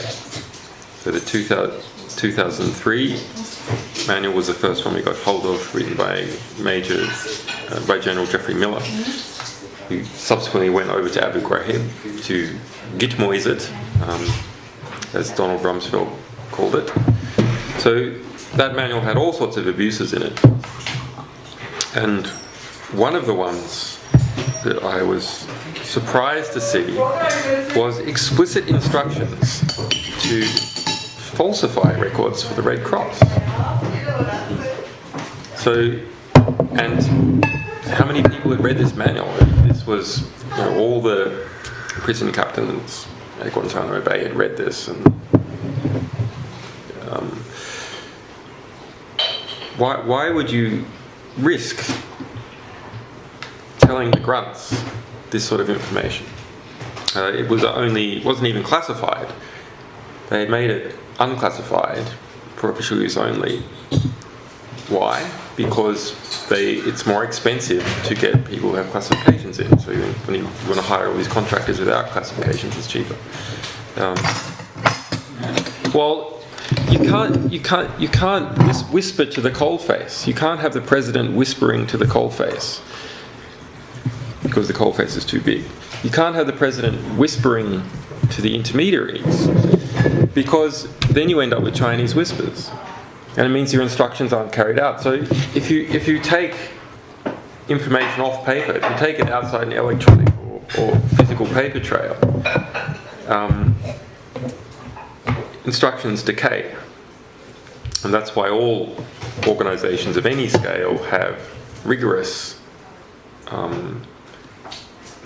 paper trails for the instructions from the leadership. But by definition, if you try and get a lot of people to do something, you're going to have those form of instructions, which means there is always going to be a paper trail, except for small group decisions. But small group decisions that don't end up going to the coalface and instructing hundreds of people, are they so important in the scheme of things? Well, it was funny that we went in Berlin as the place where they signed the final order. What's it called? Final solution. Final solution. Wannsee. And these are Germans, so they documented everything. Yeah. So it's exactly your point, right? That in order to kill 6 million Jews, you have to actually write it down. Well, it's a big logistical process. Absolutely, and many people need to be communicated what the procedures were and so forth and so on. And here are the pictures of people, the signatures and so forth. Minutes of the meeting. I mean, it was like seriously chilling. Well, this This is the banality of evil. Indeed. yeah. But this is one of the first things, sort of internal arguments I had with other people in 2006. Well, okay, you have a good get. You expose some organisation and show it's been abusing something in some way, and it just takes everything off paper. The next thing it does. Can't they just take everything will go to oral forms and so on? No, it's not going to happen, because if it does go that way, fine. If they take everything off paper, if they internally balkanise, so information can't be leaked. What is the cost?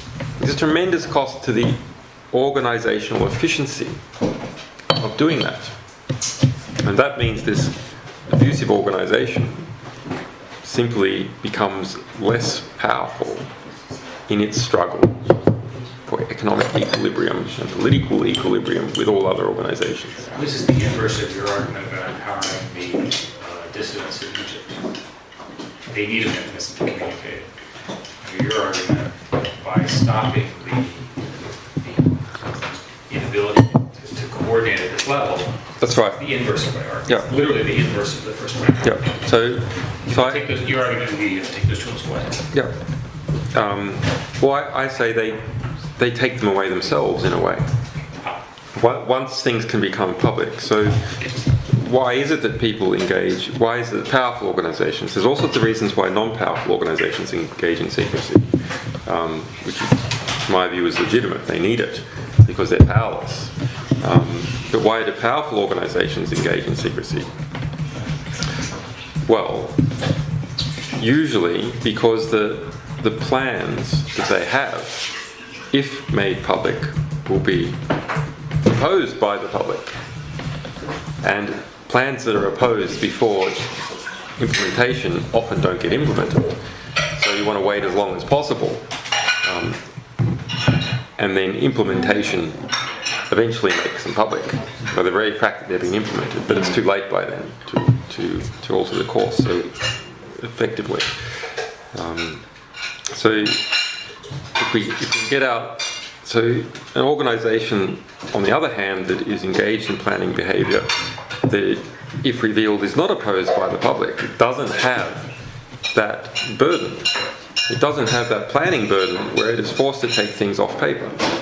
So this will be an efficient organisation, and this will not be an efficient organisation. And in the mix, as they do economic and political battle, it will equilibrate out. These guys will shrink and these guys will grow. Is that your fundamental justification, do you think, for what you're doing? Fundamental justification is that there's really two.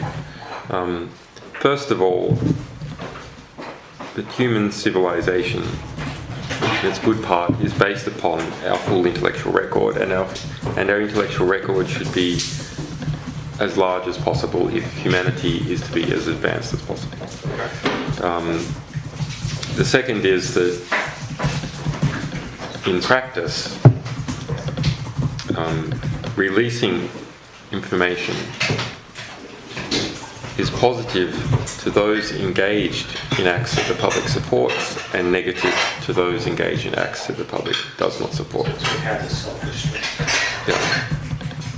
form of restraint. Well, it can create a redress for an act of injustice that is revealed, and that's nice. But the larger effect is that it creates disincentives for organisations that are to create unjust plans or engage in unjust acts. One more follow-up. In 10 years, right, what does this world look like? In other words, if you extrapolate this argument. Well, we're at a bit of a crossroads, it can go either way. So that An optimistic scenario and a pessimistic scenario. So remember Philip Zimmerman's PGP case? Yes.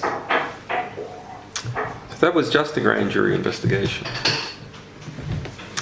It was moderately serious, but actually he wasn't convicted. No one at that time was being convicted. They were investigated. It changed the behaviour of tens of thousands of people who were involved in choosing to put cryptography into programs or not. All sorts of tortured copyright assignments and inter-software company structuring arrangements and how code was deployed were engaged in just from that negative signal of the grand jury investigation.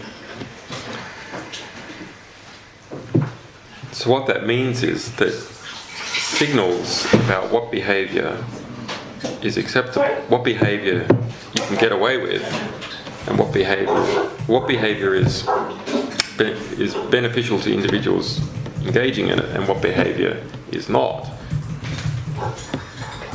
changes how many people behave. So we're at a crossroads now where those organisations that are fighting against those people who want to be able to publish freely and disclose important information to the public. I can't remember the beginning of the sentence now. You say that we're at a crossroads now where those organizations fighting against those people who want to be able to publish freely and disclose information. Pretty long, wasn't it? Okay.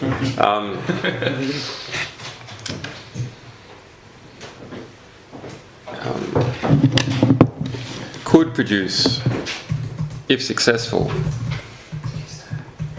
a signal which discourages everyone almost everyone from engaging in those activities. Or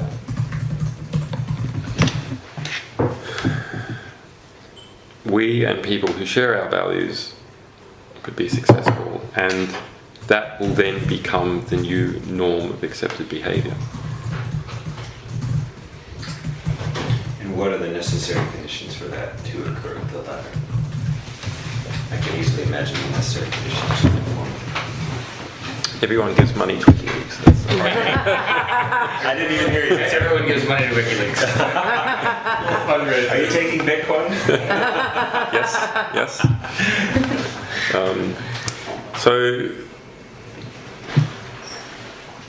it's quite interesting to know whether if people read this and then act, will their action be enough to change the result?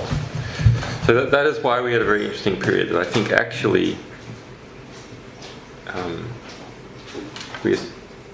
we're literally at this crossroads, and a little bit more push to one direction or another could change the outcome a lot. So people should, if they want to see the values that we promote succeed, promote those organisations and individuals that represent those values, and start taking on doing it themselves. I was going to say, or become. Yeah, become representations of those values themselves. I'm always hesitant in saying everyone should go out and be a martyr, because I don't believe that. I believe the most effective activists are those that fight and run away. Actually, not those who fight and martyr themselves, but those who fight and run away and fight another day. So that's about judgment, when to engage in the fight and when to withdraw. So to preserve your resources for the next fight. Would you make the argument that fighting and running away is not that, like physically fighting and running away is not that different from fighting anonymously? So long as you're sufficiently confident that your anonymity... If you have perfect anonymity, you can fight forever and don't have to run away. You pre-run away. Yeah, it's pretty yeah. Well, you can lower the courage threshold. I mean, that's one of the nice things that anonymity does. But maybe it's not the right way to put it. I mean, people often say, well, you were tremendously courageous in what you're doing, etc., etc. And I say, no, you misunderstand what courage is. Courage is not the absence of fear. Only fools have no fear. Rather, courage is the intellectual mastery of fear by understanding the true risks of the situation and opportunities. And then keeping these things in balance. And not simply having prejudice about what the risks are, but actually testing them. Because there's lots of sort of myths that go around about what can be done and what cannot be done. Actually, it's important to test. And you don't test by jumping off a bridge, you test by jumping off a footstool and then jumping off something a bit higher. Can I say a follow-up to that? And it goes back to what Scott was asking about the relationship between the person providing the information and the person receiving it. If we look at all the different societies around the world, presumably not everybody's starting on the same level playing field. There's some people that have a just greater education of the risks associated with using these tools. There's some people who are going to provide information in societies where the governments aren't as vigilant. There's some where they're very vigilant. And it would seem that a place like in Iran or in North Korea, where the combination of very vigilant regimes with populations that are still relatively new to these tools and the risks associated with them may not be able to actually have that understanding of the true risks of the situation and opportunities that you're mentioning. I think they're capable of learning like everyone else. These societies are much more political than the West. People like to talk about politics over dinner every night. So I'm not sure it's right to take this Western eye and think that these people don't understand the lot that they're in. Also, the extrinsic risks might be higher. The other risks associated with conducting a political life may already be quite high. So one has to keep these risks in proportion. Also, the risks, the potential rewards are much greater. And that one might be involved in some very grand historic moment and become swept up in it.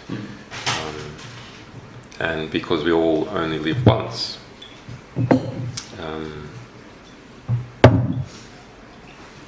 we all suffer the continuous risk of not having lived our life well every year. Every year that is not used is 100% wasted. It's not a risk of that, it's a dead bet. As an aside for you, so I was with Warren Buffett, and it was 78.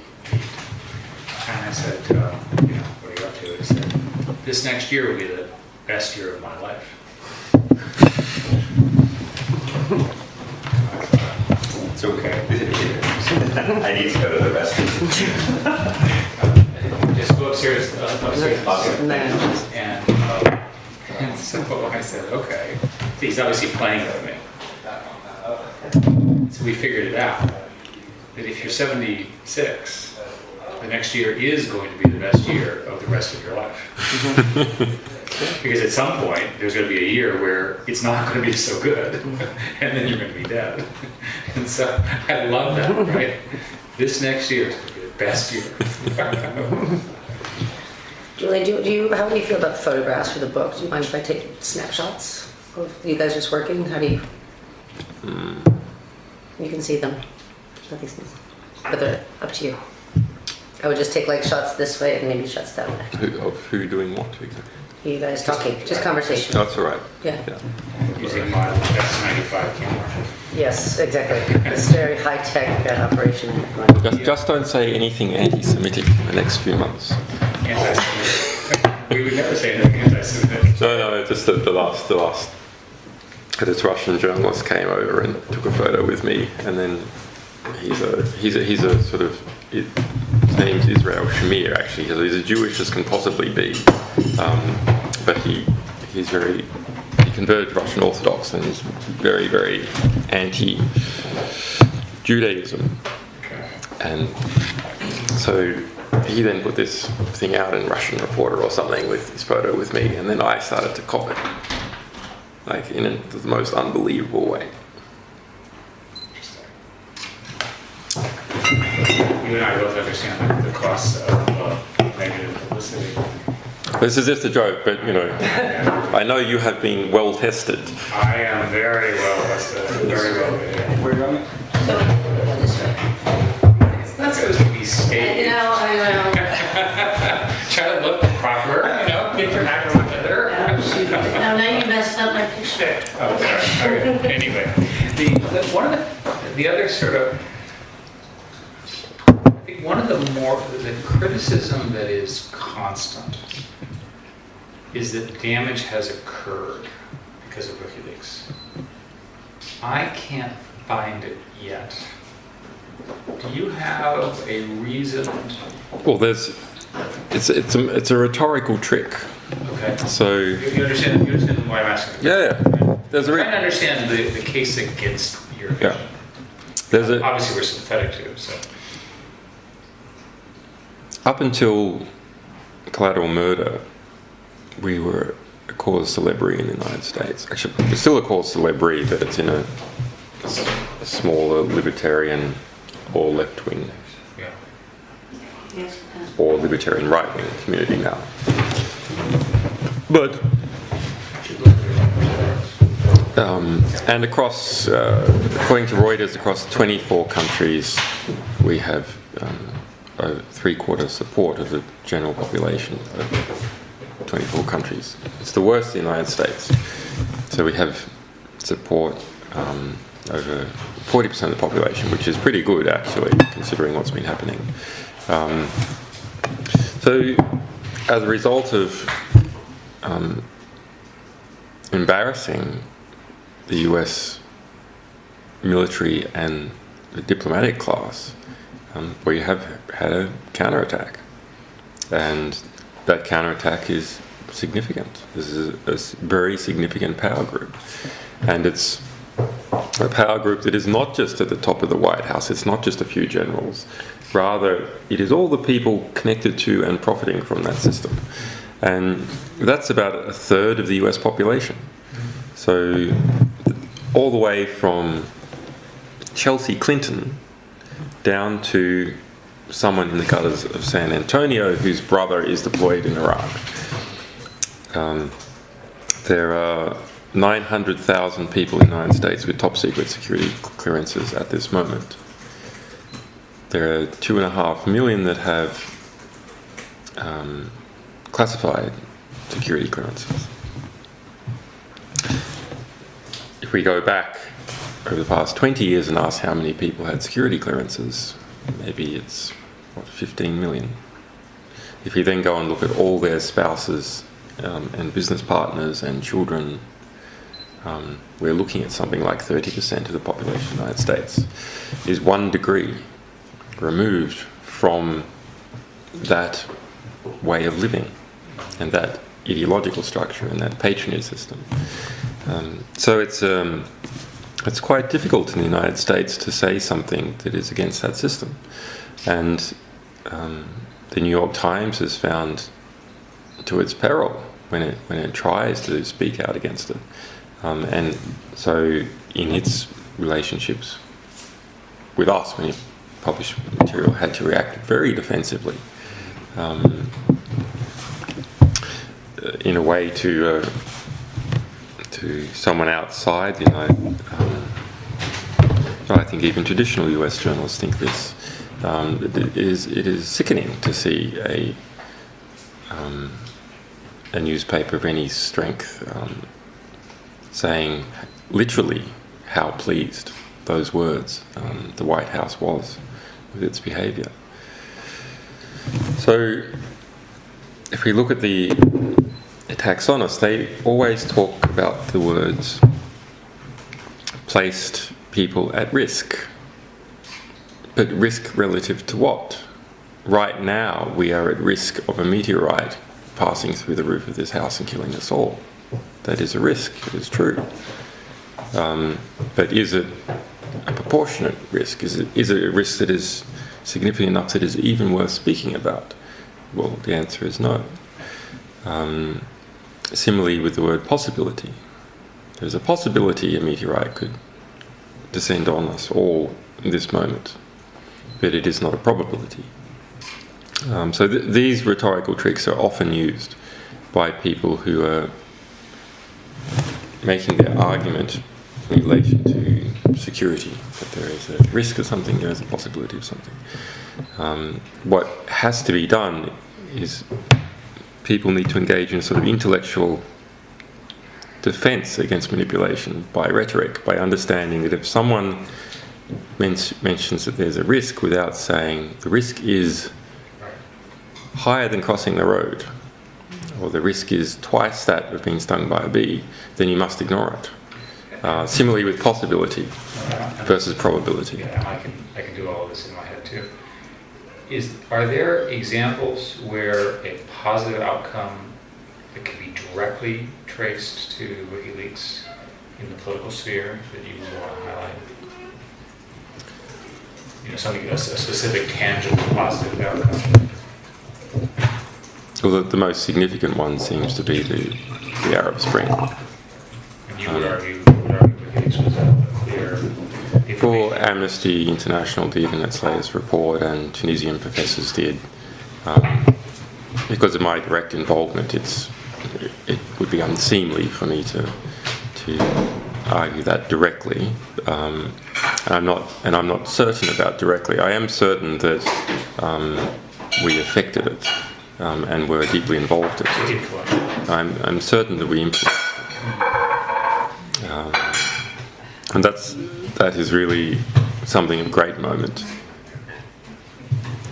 Something I am certain about is that we changed the outcome of the Kenyan election in 2007. There's been many ministers whose scalps were taken and people being forced to resign and so on. Those are concrete and clear actions. And one might argue that they're positive if you didn't like the guy, and you would argue that they're negative if you did like the guy, so I don't really want to mention those. Yes, if I go back to your earlier argument, that the effect on a single individual is not the actual goal. The actual effect is to change the system in some fundamental way, because you make the argument that these systems have become fiscalized. You know, they're static, independent of any pressure. And so an example of a truly large influence would be a revolution, right? Well, it's something that is... You can make many large influences without these sort of dichotomatic events. But the dichotomatic events are easy to... binary events are easy to talk about and sort of provable. It's a marketing problem. You want to have a marketing story. Yeah. So one party or another party wins the election and it changed. And that's a very clear sort of outcome. There's a revolution. One group was in power, then another group's in power. It's a very clear change. I suspect the other changes that we have had, such as liberalisation of the publishing environment, I suspect is actually the most significant one that we've been involved in, and something we've pushed for many years. There's no way that what we did last year we could have done 4 years ago. It would not have been possible. How come, technologically or in terms of... Technologically, it was all perfectly possible. The difference is a shift in status quo. WikiLeaks became the status quo.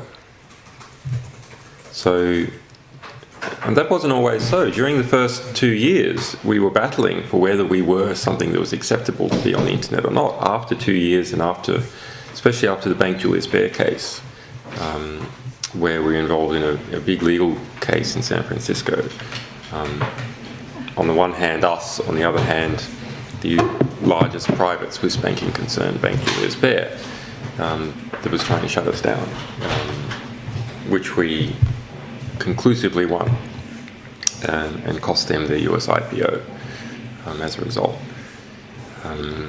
That sort of sent out a signal that there is a place in the world for a publisher like WikiLeaks. And then we started to cement that place as time went by. And now we have really cemented it, because we had a case where the Pentagon stood up in public and gave a many times actually, but back in October, gave a 40-minute press conference with their spokesperson Jeff Morrell, saying that WikiLeaks must, and me personally, must destroy everything we had previously published, being derived from the Pentagon, destroy everything we were going to publish, and cease dealing with US military whistleblowers. The precise phraseology used was return everything that we had ever published, return everything we were going to publish, and cease soliciting information from US military personnel or US government personnel. Or the Pentagon would compel us to do so. And when asked by a journalist at the press conference, what mechanisms do you have to compel them? The response was, well, look, this is the Pentagon, we're not concerned about the law. That's perhaps a matter for the Department of Justice or the Attorney General or something. When you watched that, did you get the impression that there was just an unbelievable level of naivete or lack of understanding about the actual technology and technical aspects of this that would make that impossible? I did, but then I later on developed a more sophisticated understanding of what was going on in that press I conference. actually started out very unsophisticated. So what was actually going on is this was a carefully, I mean, it seems ridiculous. Why would the Pentagon act like a victim? Why would they look so ridiculous and powerless? Why would they give a demand that they were not capable of fulfilling? It would make them look weak. It was a carefully constructed legal message designed to embroil us in the US Espionage Act. It was a notification, like you see in the newspapers. We demand that you do this. This is the type of information. It will cause grave harm to US national security. We make it a press conference so we can argue that all those WikiLeaks people have seen it. Then the next thing they publish, they will demonstrate intent. So despite the fact that they have been informed that it is this, and this, they did it anyway, therefore they have an intent, because you can't accidentally commit espionage. No, That's why they're concerned with the past, not just with the present. Because there has to be a pattern of practice, and as long as each instance is a fresh instance, Yeah. then there is no pattern. Yeah. But in saying no, which we did quickly, actually before we understood what the legal trap was, but in saying no, and then in relatively short order producing the Iraq war diaries, and it's one of the best things we've ever done. Can we move the?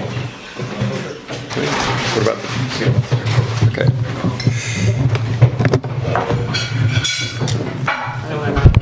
I wasn't going to steal it, but I'm just remembering it. Moving into other room. Censorship argument for like thing. Right,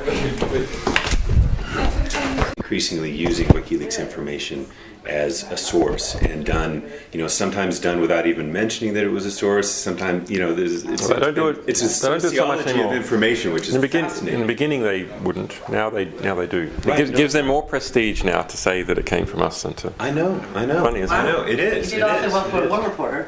I'll just show you something funny. Yeah. Julian, this is spectacular. I'll just show you something. You like our slogan? Keep calm and keep carry calm on. and carry on. Second World War. It was, that looks like an original one, though. No, we were admiring It's not, pictures of all of the owners' ancestors. So these are Vaughan's ancestors. That's Vaughan there, my friend. So yeah, This is Vaughn? Okay. That's from Afghanistan earlier this year. And he's a sort of a reporter type, right? He's a war reporter. I'm sorry, who is this? This is the owner of the house, my friend Vaughan Smith. Oh, right. I've been to his club. Yeah, so he's a war reporter. And although he was in the Grenadier Guards originally, and then I think he understood he got to go. to the other side. You could get to go. You went to the other side, but also you could go to more wars as a war reporter than you could. And different ones. Yeah, ones. it's better that way. And these And you are all wouldn't- family? This is his family? These are all family. That's father and mother, and they both live here. On the house on the edge. So it's a military family from a little ways. The other interesting guy is that guy there, Tiger Smith, the sort of brackish-looking one with the collar up, who's famous for killing 99 tigers back when that sort of thing was approved of. So he was Saving Indians. a Raj figure of some kind? Yeah. And, but, so here's the comedy part. So this medal, Vaughan's father was the Queen's messenger. So that means he would go on aeroplanes and deliver messages. Now, see this bag in his hand there? So you know what's in this bag? State secrets? Diplomatic cables. That's great. So he would go on these That's great. on the Concorde and have a seat to the left and a seat to the right, just filled with cable Brilliant. bags, and deliver it. Sometimes they'd take computers as well, and you have people come to the bay of the aeroplane and guide it in, make sure it's not stolen, and other guys waiting at the other end to take it. Then what does he say about it? Well, he's sort of horrified on the one hand and deeply pleased on the other, because if they just used him, none of this would have happened. Well, and before you guys came in, he's saying that you've been here for about 6 months, 8 months. 8 months, yeah. So this is your home. What's a lovely place? I got these this morning from, because I have to go to the police station every day. Unfortunately, I get crazed fans turning up there. Oh, really? And they hand you things? So this was a French girl who drove up from France. Really? How far is the... I've had girls drive from France, Catalonia, Norway. Didn't drive from Norway, flew from Norway, Amsterdam. We had a guy from the US sold his boat and came over here. Captain Morgan. How far is this police station here? About 2 About 15 minutes, 20 minutes. Wow. It's pretty funny. The woman from Catalonia was the most amusing. So she turned up at the Frontline Club and tried to convince them that she was WikiLeaks star Spanish programmer. And of course, they're not knowing anything about programming. It's like she just gave some techno babble, and they assumed it was true. And then after a while, they're like, "Yeah, well, you can't really see Julian. He's in seclusion." But okay, so I put her up for free for one night, and she had this habit of sort of listening in on a bit of conversation and then sort of reincorporating it into a story. And like saying, "Oh, I know this person. Oh, look, there's so and so." But within 2 days, this had all come undone, and she'd been sent along.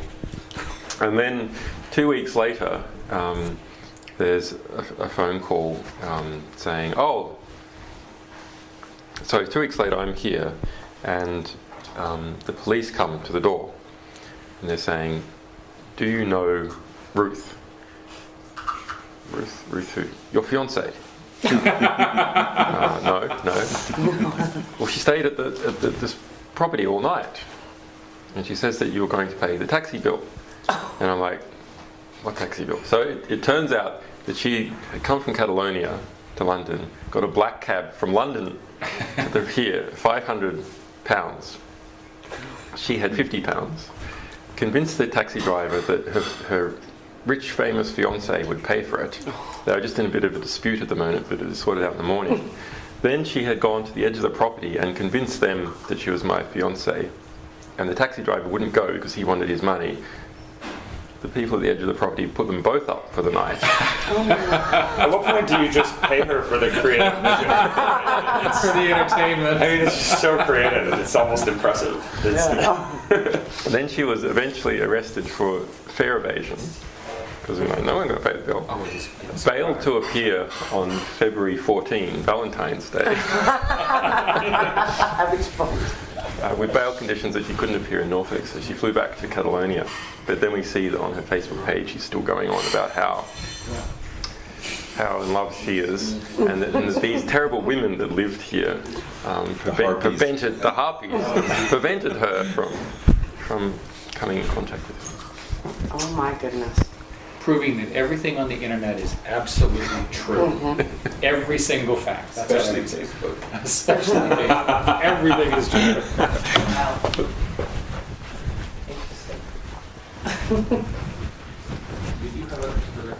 No, I'm good. I'm good, actually. I want to be sensitive to your energy and time. I think it would be interesting to talk a little bit about... Maybe you should go for a walk then.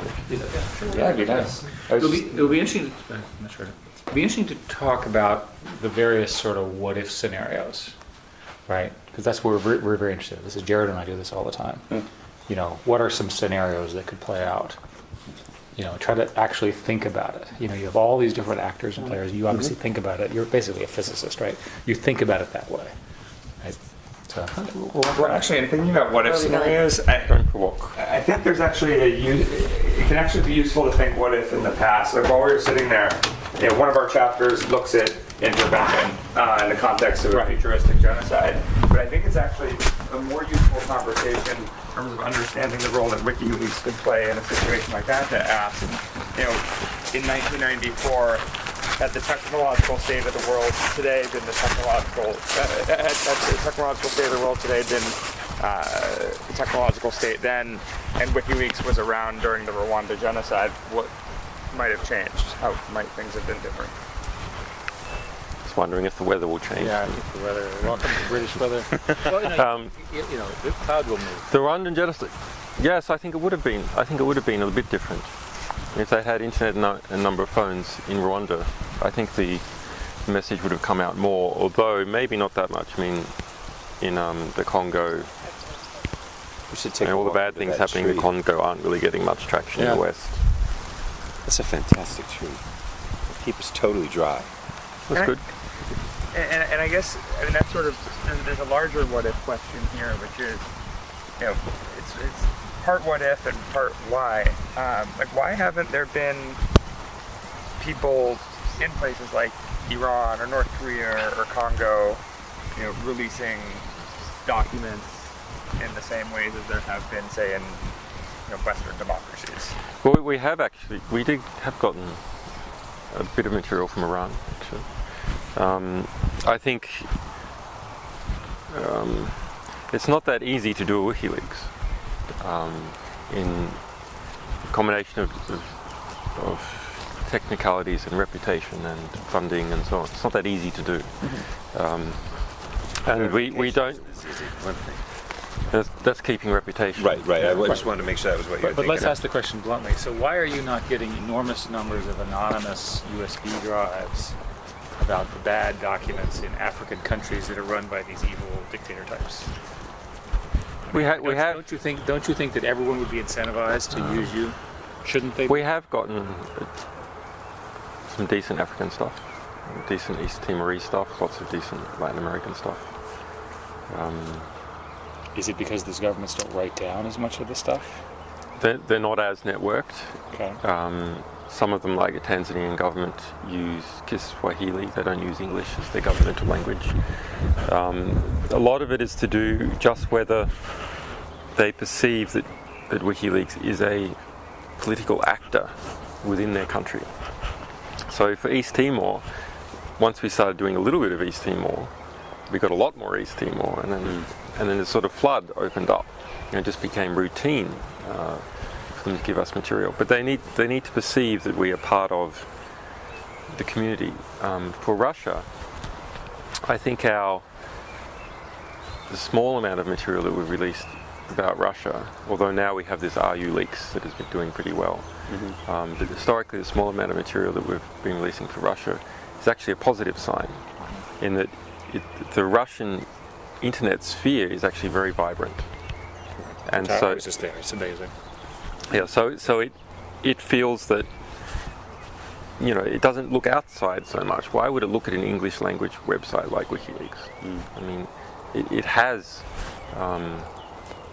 its sort of non-profit activists, journalists, and opposition and so on, all in that internet sphere, which is relatively free compared to Russian TV. So they don't see that they really need this other avenue. It just seems like There was a site that there was a publication of a whole bunch of FSB documents on an American server, which was then immediately hacked and they were taken down and never seen again. It's not so easy to do. It's not so easy to publish against powerful state actors, actually. I mean, you've talked a lot about the importance of the name. That's been sort of I think, an important theme in this conversation. And so it makes me wonder, you know, how much the kind of, there's the debut in which, you know, the site goes live. Then there's really the major debut where it becomes, you know, a household term or a household name. And one of the things that we're playing around with in the book is We haven't properly used that yet, though. I mean, we haven't been able to grow as fast as the name has been able to grow.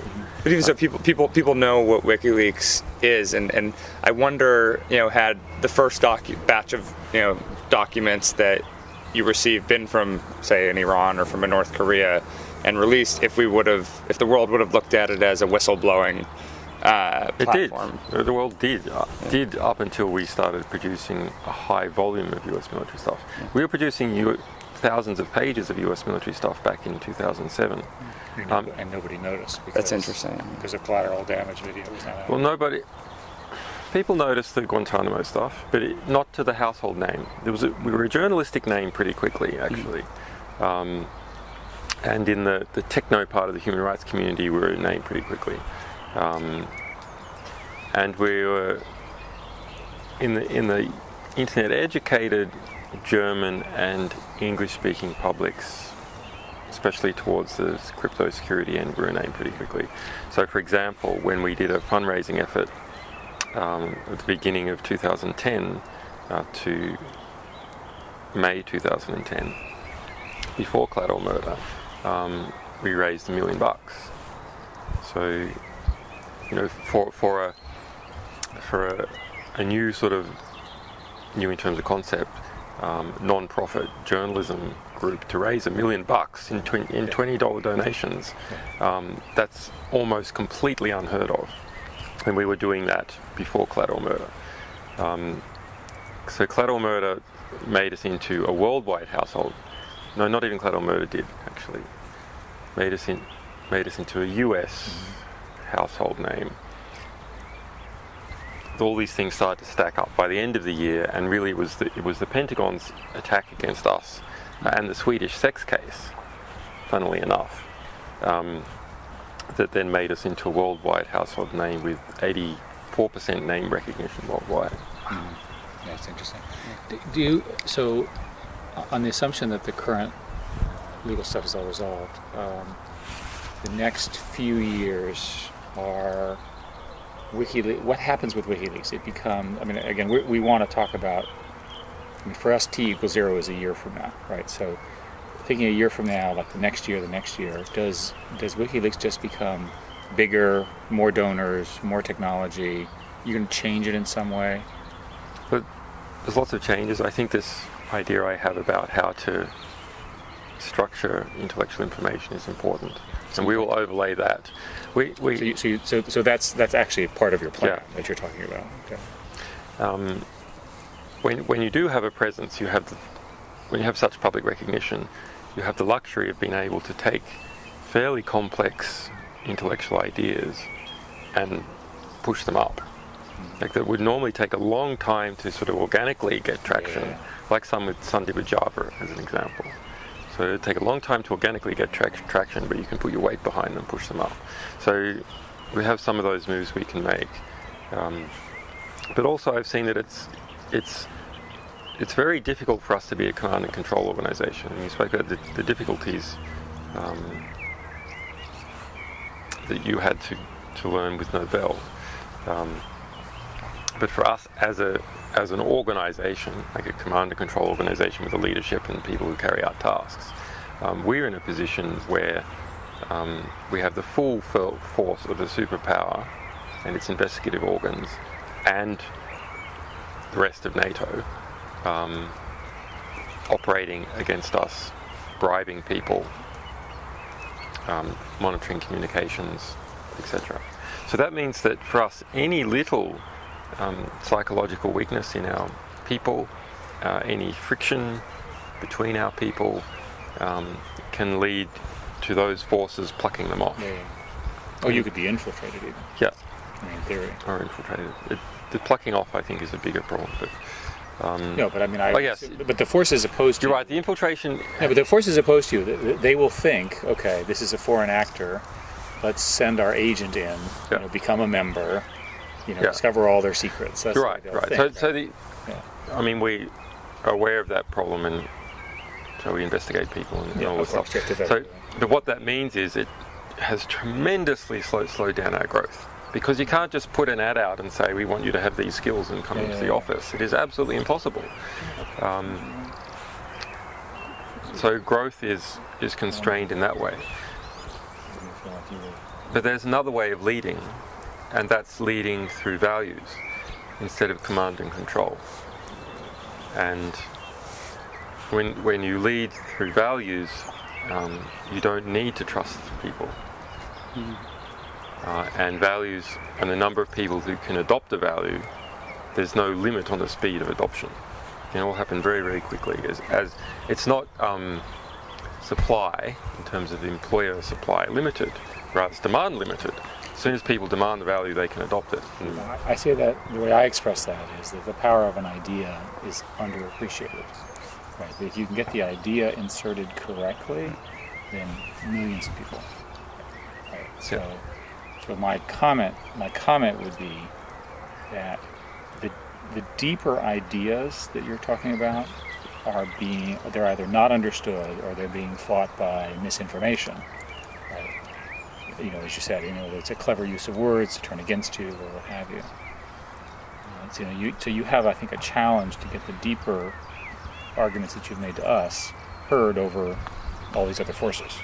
Well, I mean, people saying it, well, actually, you say lies long enough, people start to believe them as well. So the Afghan release was a terrible thing. This has now sort of spread so fast that we're basically given up trying to knock it down. The energy's better off spent doing something else. But we do see that we are educating a whole range of people about us and about our values and about things that we believe in.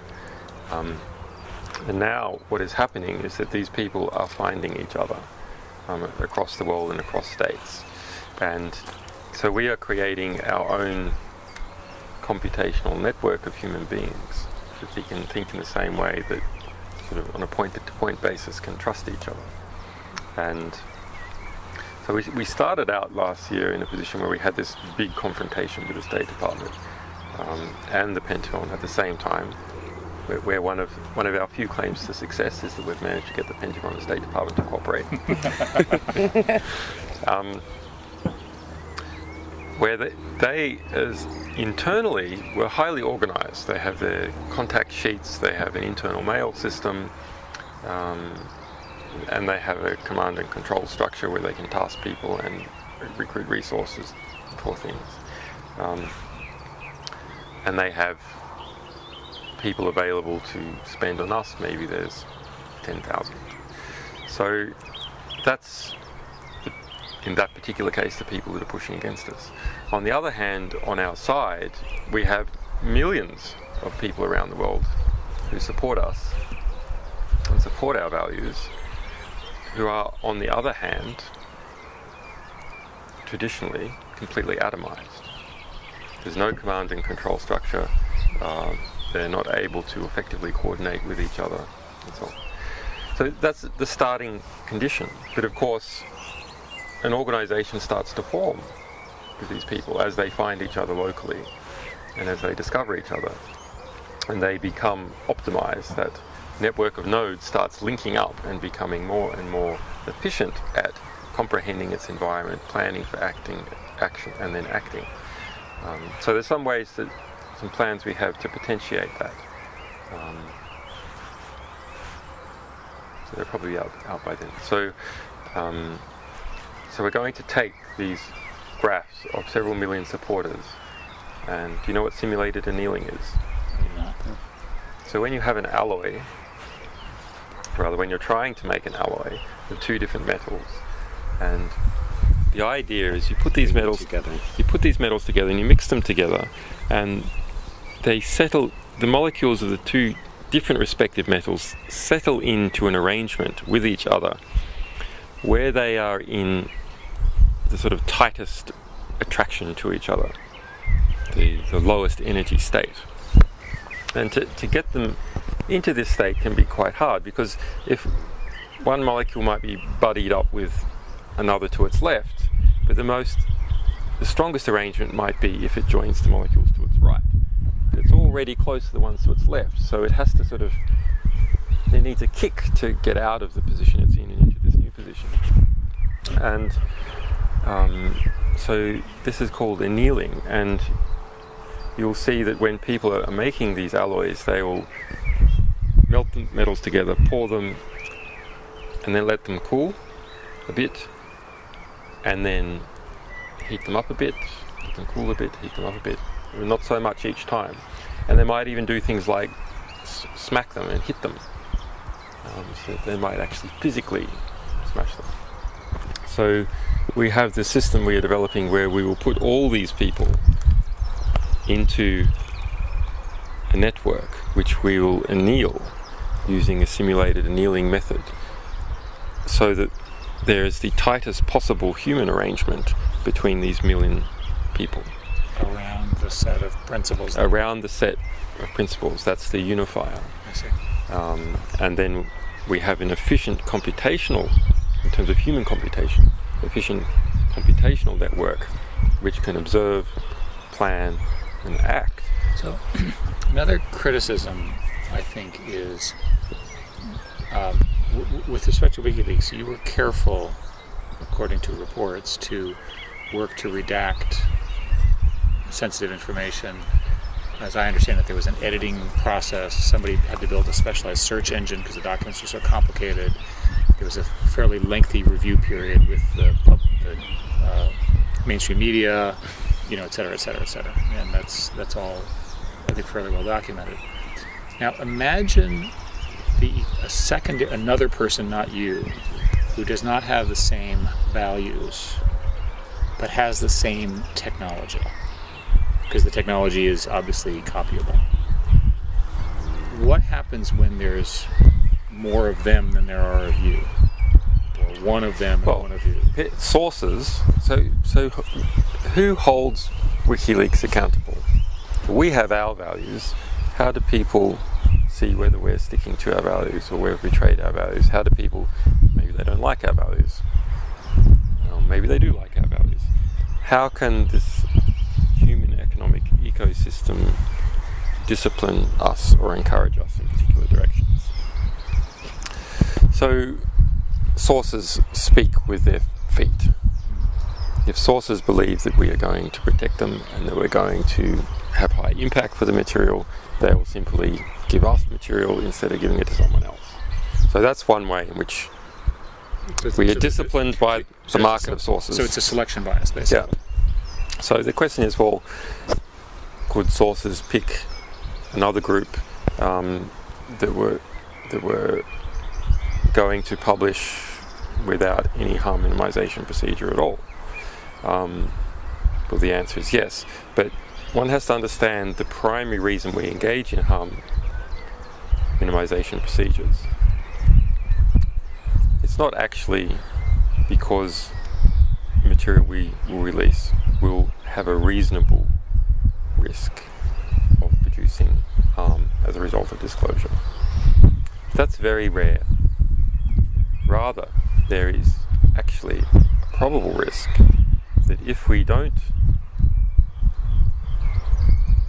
engage in that sort of behavior, our opponents will opportunistically attempt to distract from the revelations that we have revealed, very important matters, by instead speaking about, is there a potential for harm, and therefore is this release hypocritical, given that we want to promote justice, and is the organisation hypocritical?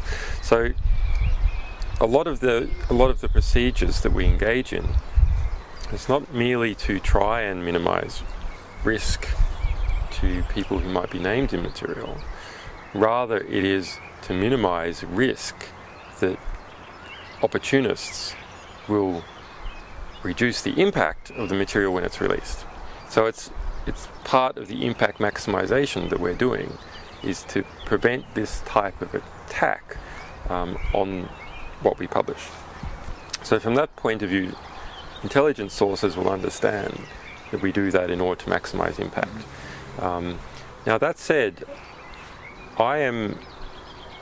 we do not permanently redact anything. We only do delayed redactions.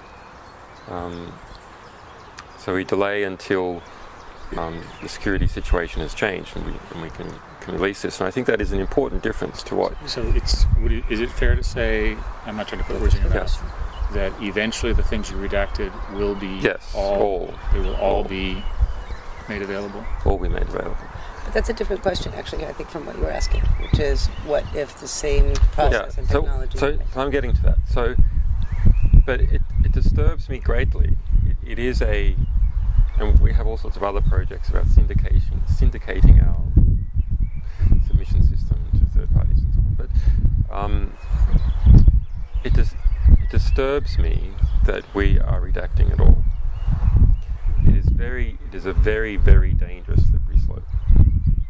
Now, I've already said that we go through this not merely to minimize harm, but for political considerations, to stop people distracting from the important part of the material by instead hyping up concerns about risks. It's just a pragmatic decision. It's a strategic it's more a than pragmatic, value-driven. tactical decision to keep the maximum impact there instead of having it being distracted against. So, but that is us already engaging in a rather dangerous compromise. Now, it's not nearly to the same degree of the newspapers, because we've done this collaboration with them. We can see that it's just appalling. I mean, we released these results of the analysis of their redactions versus what actually needed to be redacted. It's extremely interesting. So there was a difference. There was a difference of view on what needed to be. I mean, they have the Guardian redacted 2/3 of a cable about Bulgarian crime, removed all the names of the people who had infiltrated the mafioso who had infiltrated the Bulgarian government, removed a description of the Kazakhstan elite, saying that the Kazakhstan elite in general were corrupt, not even a particular name, just in general. Removed the description that a energy company out of Italy operating in Kazakhstan was corrupt. So that they have redacted for naming of individual names of people who might be unfairly put at risk, just like we do, as we require of them. They have redacted the names of mafioso, individual mafioso, because they're worried about they might get sued for libel in London by these mafioso. They have redacted the description of a class, Kazakhstan elite. The class has been corrupt, and they have redacted descriptions of individual companies being corrupt, because they don't want to expose themselves to any risk at all. And that's true for the Irish Independent, even though very good newspaper, the Journal's totally on side legally, they do this. Incredible self-censorship across the board, and they don't admit doing it. They don't reveal the fact that they're doing it. So we don't want to go down that path. I'm sure all these groups also started out as, no, we will just do these little redactions, and then economics comes into play, and then why take the risk, and so on. And so you end up with a system of self-censorship, and it's embarrassing to do it, so why tell the public that you're doing it, but you're not telling the public you're doing it, so it gets easier and easier to do every time. If we look at email, who censors email? No one censors email. We look at a telephone call to your grandmother. Is there a censor there sitting on the line determining whether you are about to say something bad to your grandmother and cutting it out? Of course not. The postal system, are there people opening envelopes to see whether you're sending something bad? No. YouTube, a priori, is anyone sitting there reviewing every video before it's posted? Let me give you the technical answer so you make sure you know it.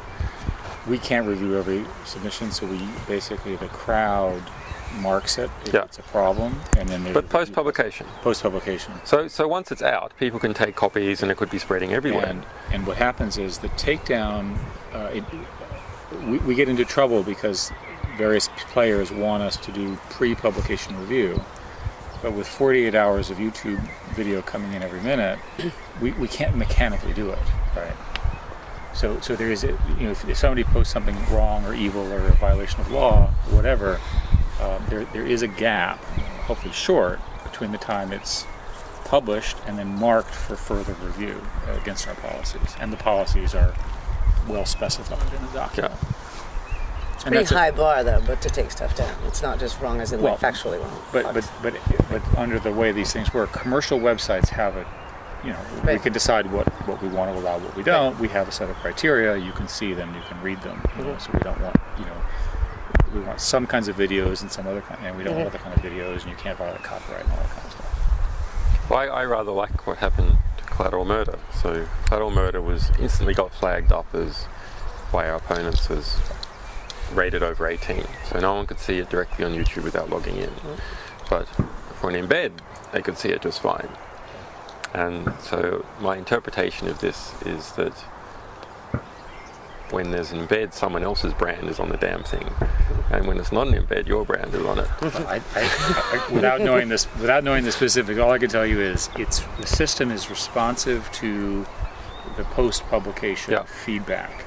There have been a couple cases in YouTube where there have been rating scams where, Jared will publish a document and people will decide they want to demote him.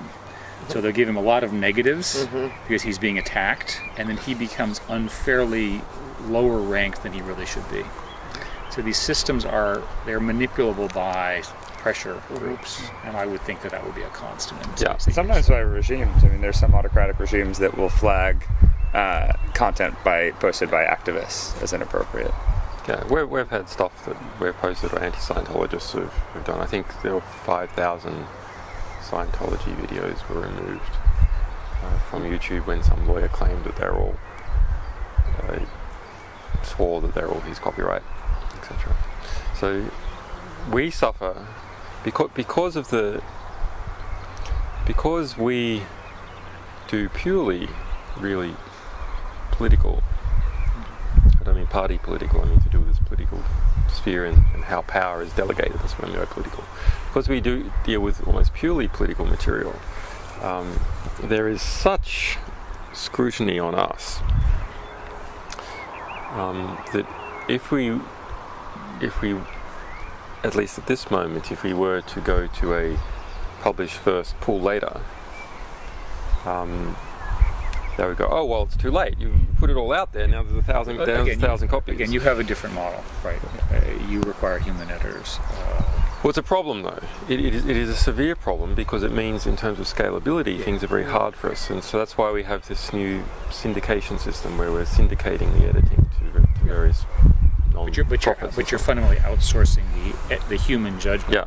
Because it's not possible today to write computer algorithms that would do this stuff. Well, I think that this human judgment actually is more. Yes, there is some cost to publishing without vetting, but actually the problems of vetting before publication are so severe that they are much greater problems. And if you had to choose between these two, you would choose publication without vetting. So that's also interesting to us. That says you would fundamentally prefer. You're so concerned about this human judgment and the possibility of bias. Then you expose yourself. We'd ask for we'd ask the weight, if you like, on the people giving us material. You exercise your judgment about what you send us, but everything you send us we're going to publish. Otherwise, we will be compromised, and other people will also try and once they understand that we have a lever to determine what is published and not published, people will try and get that lever by levering us. I want to make sure we've got, Jared, other questions, Lisa? Well, I had a follow-up question on that. I mean, again, we're looking futuristically in each aspect of the book, and what I wonder is, you have a certain volume of content that you're getting right now, but at a certain point, and at one point, Twitter only had so much content as well. At a certain point, it does become so overwhelming that to your point, if there's no, if you publish everything that gets sent, at what point is there such a mixture? Is there so much content that is just manipulated that it essentially drowns out the legitimate? The manipulated content will never be the issue. Although there is something to be said for having a perfect record, which we do at the moment. But manipulated content will always be an insignificant quantity of material. And the reason is it takes economic work to manipulate content. To do it well, you need someone who's even more intelligent than the person who would have created the original document, even more informed. And if the whole document is going public, this is not like a news story where you give the journalist manipulated content. You have to fool all the opponents and everyone else in the world with the material. It's a lot harder. So, and at the same time, every organization generates a mountain of paperwork and internal records just by virtue of its activities. So all those records are produced for free. So the legitimate content will always outweigh the manipulated content. The problem is that a small bit of manipulated content can devalue the large amount of unmanipulated content. Can I disagree with you on one point? I fundamentally believe that disinformation becomes so easy to generate, and because complexity overwhelms knowledge, that it's in the people's interest, if you will, over the next decade to build disinformation generating systems. That it should be true for corporations, for marketing, for governments, Yep. and so forth. And it just makes the job for a legitimate journalist that much harder, right? Because there's just and you know, your answer earlier was that this is fundamentally a trust problem, which I think is roughly correct. I would argue that it's fundamentally a ranking problem, but ranking is based on trust and other algorithms. It's the same conclusion. But I think it's not, in my view, correct to say that there will always be more sort of tactically correct information than a small amount of manipulated. Perfectly reasonable that the actors will see that computer, AI systems can generate a lot of false stuff. You're well aware of, the projects to write papers by computer Yeah, I've and seen things those. like I've that. seen those. I mean, it's Everyone always better. thought that we'd get flooded with those. It never happened. You've not. But do you think It you? never so happens. I guess We have had literally, if you exclude the nutters going on about how over a garden party one night 12 years ago, speaking to his ex-wife with a pot plant in between them, she told him that he was the Antichrist, and he understood it was true. If you exclude those cases, which we get a fair bit of, the genuine attempted frauds, there have been about 20. It's extraordinary. It's almost nothing. No, but let's argue. You could make an argument that that's a statement about altruism and good, and that the steps required to actually manipulate are hard enough that you have to be pretty badly intended. Yeah. You have to. The threshold for doing that's pretty high, right? In other words, So what's the closest? It's the pump and dump scams and stocks. I guess that's the one that we see Yeah. fairly frequently, and where they've pushed things. They've done it as gifts, and they even have things to evade OCR recognition on emails. I mean, in Google's case, we see lots and lots of link farms, which are attempting to manipulate our Yeah. rankings. I know We detect what we're seeing now. We're seeing HB Gary, this intelligence contractor, high-tech intelligence contractor, was hired by, was asked by Bank of America to submit a tender, and we got hold of their copy of the tender. We don't know who ended up taking the tender to take us down, and the quote was $2 million a month, and they would spread disinformation, and they would hack this, and they would target our journalists, and they had network maps of people who supported us, and they would leverage their careers and self-interest versus their ideology, etc. So that's there, but I mean, disinformation has always been there. I'm not sure why it should increase relative to the information increase we're seeing everywhere else. But this, by the way, is this is a fundamental argument against something you and I talked about earlier. We do actually need to resolve this. Right. Does the rate of disinformation Don't mind us. Arm wrestling, maybe. But I think there's more. This is actually one of the most interesting. I mean, the whole conversation's been fascinating. But this last piece is really interesting because it plays into how Eric and I are thinking about, and Scott are thinking about these chapters. It's like, imagine 10 years from now, or imagine 15 years. So, for the purposes of argument, let's imagine 10 years from now. It's very easy, not just for a large group of people to sort of create fake documents, produce them in mass, and distribute them in mass. Let's assume a single individual has that capacity through the technological platforms they have. You won't have Julian Assange saying it's true. So assume that they, or whoever. But he's making a more fundamental argument. He's saying that humankind does not organize itself that way. That there's enough barriers that the moral choice, if you will, of me acting to do all of that tends to limit the amount of it, because otherwise there would have already been a lot of it. So let's assume a government then, which would have the motivation to potentially Do they do all that now? I mean, the strategic communications propaganda arm of the Pentagon costs something like $6 billion a year. But has anyone done it through you? In other words, government versus government using WikiLeaks as We don't care if it's true. as a laundry. Like if it's true information, we don't care where it comes from.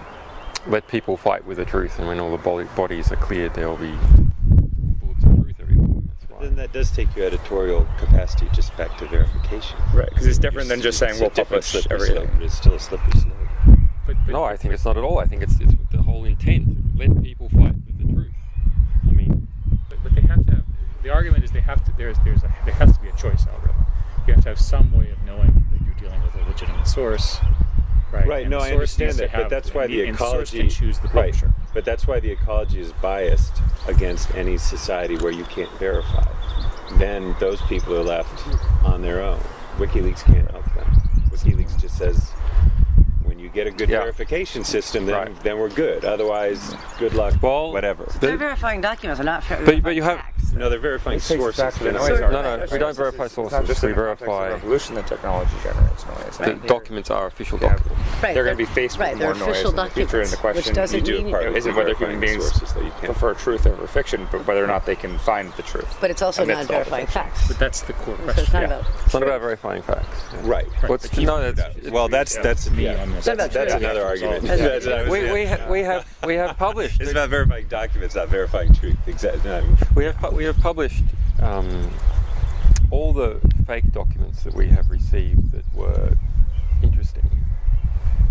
We published saying that they were fake. Like wiki forgeries.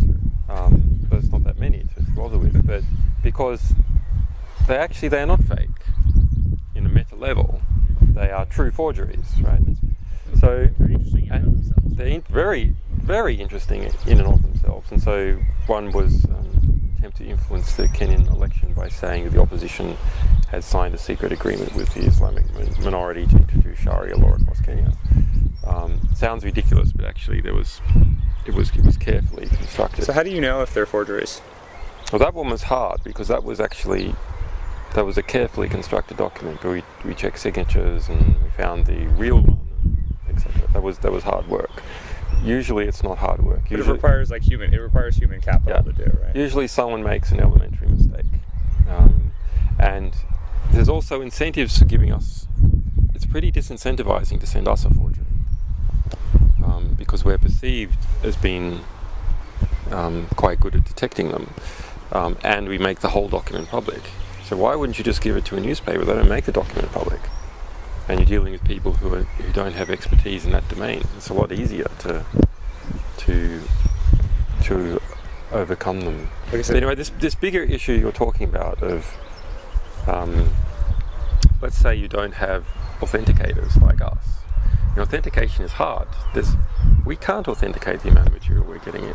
So we've thought about ways to deal with this, of having a great big mesh of people and information flowing through it, and different people adding their authenticators to it as it flows through, and trying to somehow to distribute and delegate that. And that might pan out. But what if everyone was simply just publishing? Everyone was publishing anonymously, and you had no authenticators. What would happen? Well, to begin with, you just have a flat structure, right? It's a completely flat structure. Information there. Let's say it's all just addressed by hash or something. So you have this no structure at all. Actually, there's this document, and there's that document, and there's that document.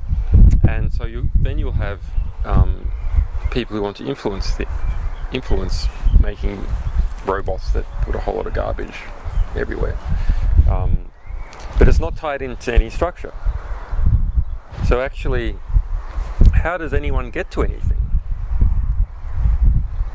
Do they hear it from their friends and they go and look at it? They link it into their web pages? It creates an influence graph of one kind. Yeah, so there's some kind of influence graph that you use to get to information. So you can flood the internet with information. That doesn't mean you're going to flood the influence graph with information. That's something that's different. That's the modern story of ranking. I mean, the web is full of spam, but spam gets ranked low because of the influence and link structure and so forth and so on.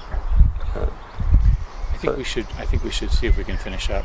Okay. As the sun is coming on out. How do you know if you've won? 5-1. Yeah. Guess that's the best question of the day. Yeah, how do you know if you've won? Well, it's not possible to win this kind of thing. This is a continuous striving that people have done for a long time. Of course, there's many individual battles that we win, but it is the nature of human beings that human beings lie and cheat and deceive and organised groups of people who do not lie and cheat and deceive find each other and get together, and because they have that temperament are more efficient because they're not lying and cheating and deceiving each other. So that is an very old struggle between opportunists and collaborators, and so I don't see that going away. I think we can make some significant advances, and it is perhaps it is the making of these advances and being involved in that struggle that is good for people. So the process is in part the end game.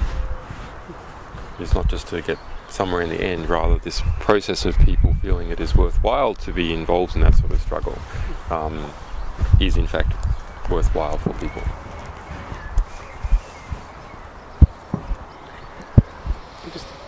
It's satisfyingly spiritual. You've obviously thought about this a lot. Let's unpack it. Well, we got a Maoist and say continual revolution. As we're walking in, can I ask you one last question that I was sort of wondering about on the way, which is that Scott talked about the subculture that's developed around all this, which is a really interesting idea for us to explore in the book, because it raises this question of, does the subculture create the demand that leads to the creation of the technology, or does the technology in fact create the subculture? It's sort of interesting cause and effect.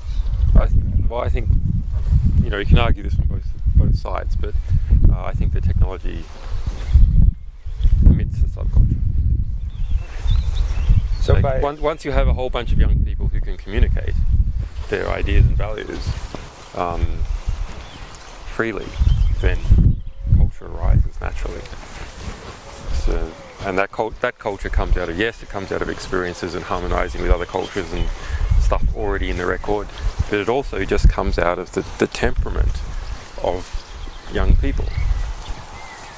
The desire to find allies and friends and share in a process and to remove power from old people. So you're exception. But it's remarkable how uncreative old people are. Speaking as an older person, I agree. I speak as one as well. No, but I think part of your intellectual argument is that you start off relatively, the model you're using, the Stanford model, you start off with sort of human values, and then they get sort of co-opted, if you will, my word, not yours, with this sort of status model, that you're sort of forced into the structure of Yes. stuff, and that the incentive system and constraints sort of put you into this box as you get older, and that's sort of Right, exactly. Right. And with different systems that potentiate different ways of transmitting wealth or communicating values or making some types of group cognition more efficient than others. Right. And you're arguing that if you get enough of this sort of this group that you're identifying together, it in fact is a summary change in these complex systems. Right. It'd be interesting to see whether we have a bit of some sort of state change as well. Yeah. The revolution is a big state change, like everything was in this state and then it collapses into another state. Yeah. And those transitions happen very quickly. It'll be interesting to see whether we will have a broader, general, globalized cultural change that has this fast transition. It's possible. Yeah. One thing I have learned is things happen fast because of globalization. Right. Right? Because everything's interconnected. Yeah. Didn't used to be true. So information, money involved in it. I mean, that's one of the big issue with globalization is that you can be an arsehole and move your money elsewhere. So fast EFTs, fast wealth movements, fast signing of contracts, which are a type of wealth movement. These encourage opportunism, because if political sanction, if money can move faster than political sanction, then you can just keep moving the money through the system and growing it as it moves through the system, have it become more and more powerful, and by the time the moral outrage comes to stop it, it's too late, it's gone. So what's happening now on the internet is that political sanction, by political I mean the way I use political the way Australians use it, by the way, which is, it's not about party. Is that Australian? It's not about party politics. It's just The body politic. the body politic. So political sanction is now able to move a lot faster than it did before, and possibly as fast as not in any individual transfer, but in the complex structuring arrangements you need to make transfers. These can take a while. Let's, everybody ready? Let's move on. You can think of another question, Eric. Oh yeah, no, I have lots. Julian, you've been so generous with your time. Really appreciate it. Do you have a bracelet? I do, on my legs. It's not a bracelet, it's a manacle. A man. Good conversations do tend to go on. And just out of curiosity, so as you get ready for this sort of next court thing you have to go through, unfortunately, the legal team comes over and visits every day. Well, you can't come over every day out here from London. I did 8 hours travelling per day. Actually, I fired part of my old legal team. Yeah, I just saw that. Because Do you end up like on the phone a lot? well, what ended up happening is that they were charging, after promising not to, £730 an hour to sit on that train coming out from London. But I was rather unhappy about it. But at the end of the day, do you end up having visitors every day, basically, or is this relatively? There'll be my staff or so on. Yeah. More interesting visitors every week or something. Okay. Well, I hope we have been at least a distraction from. So we wouldn't mind a leak from Google, which would be, I think, probably all the Patriot Act requests. Yeah, which would be illegal. Depends on jurisdiction.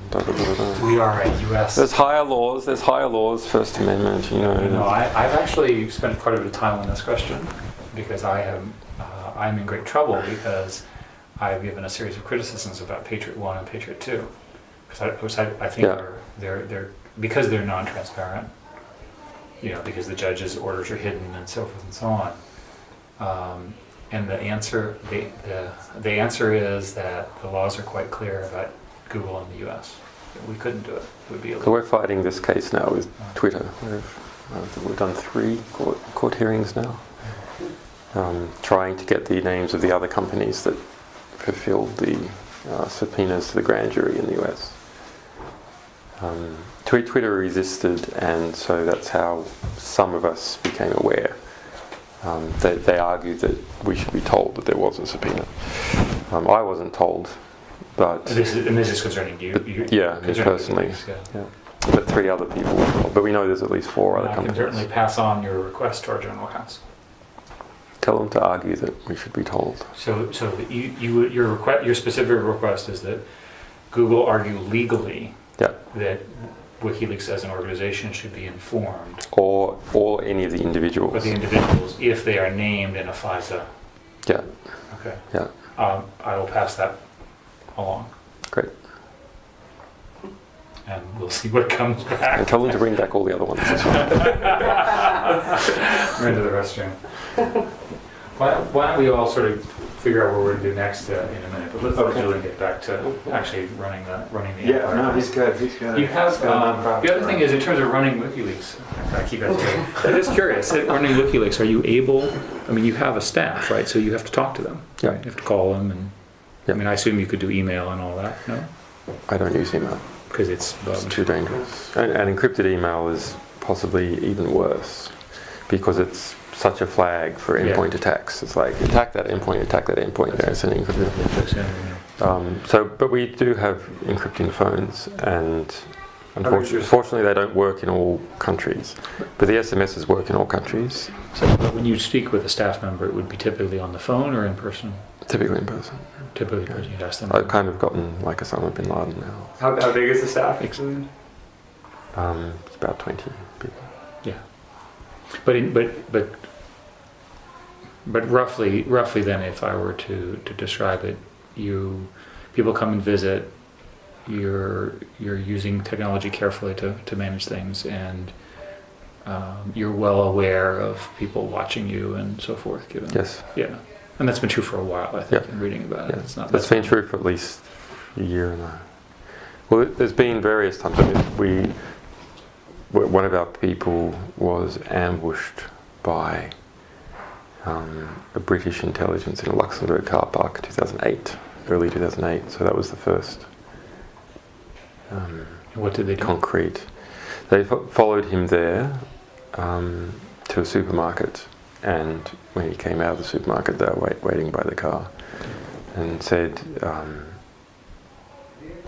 man in his 40s, nice watch, confident, tall, James Bond, very stereotyped sort of character, good shoes, and started to ask questions about WikiLeaks and me, and told him it would be in his interest to come and have Oh, really? a cup of coffee and chat about things. But it was a clear threat that it was a supermarket car park. You could have made that approach somewhere else. It was made in the car park of the supermarket. Do you identify himself as British intelligence? No. The acts, I mean, there's no one else like that who would be interested. And he was told by our guy that our guy wasn't interested in me. See you later. You're not my Sorry, buddy.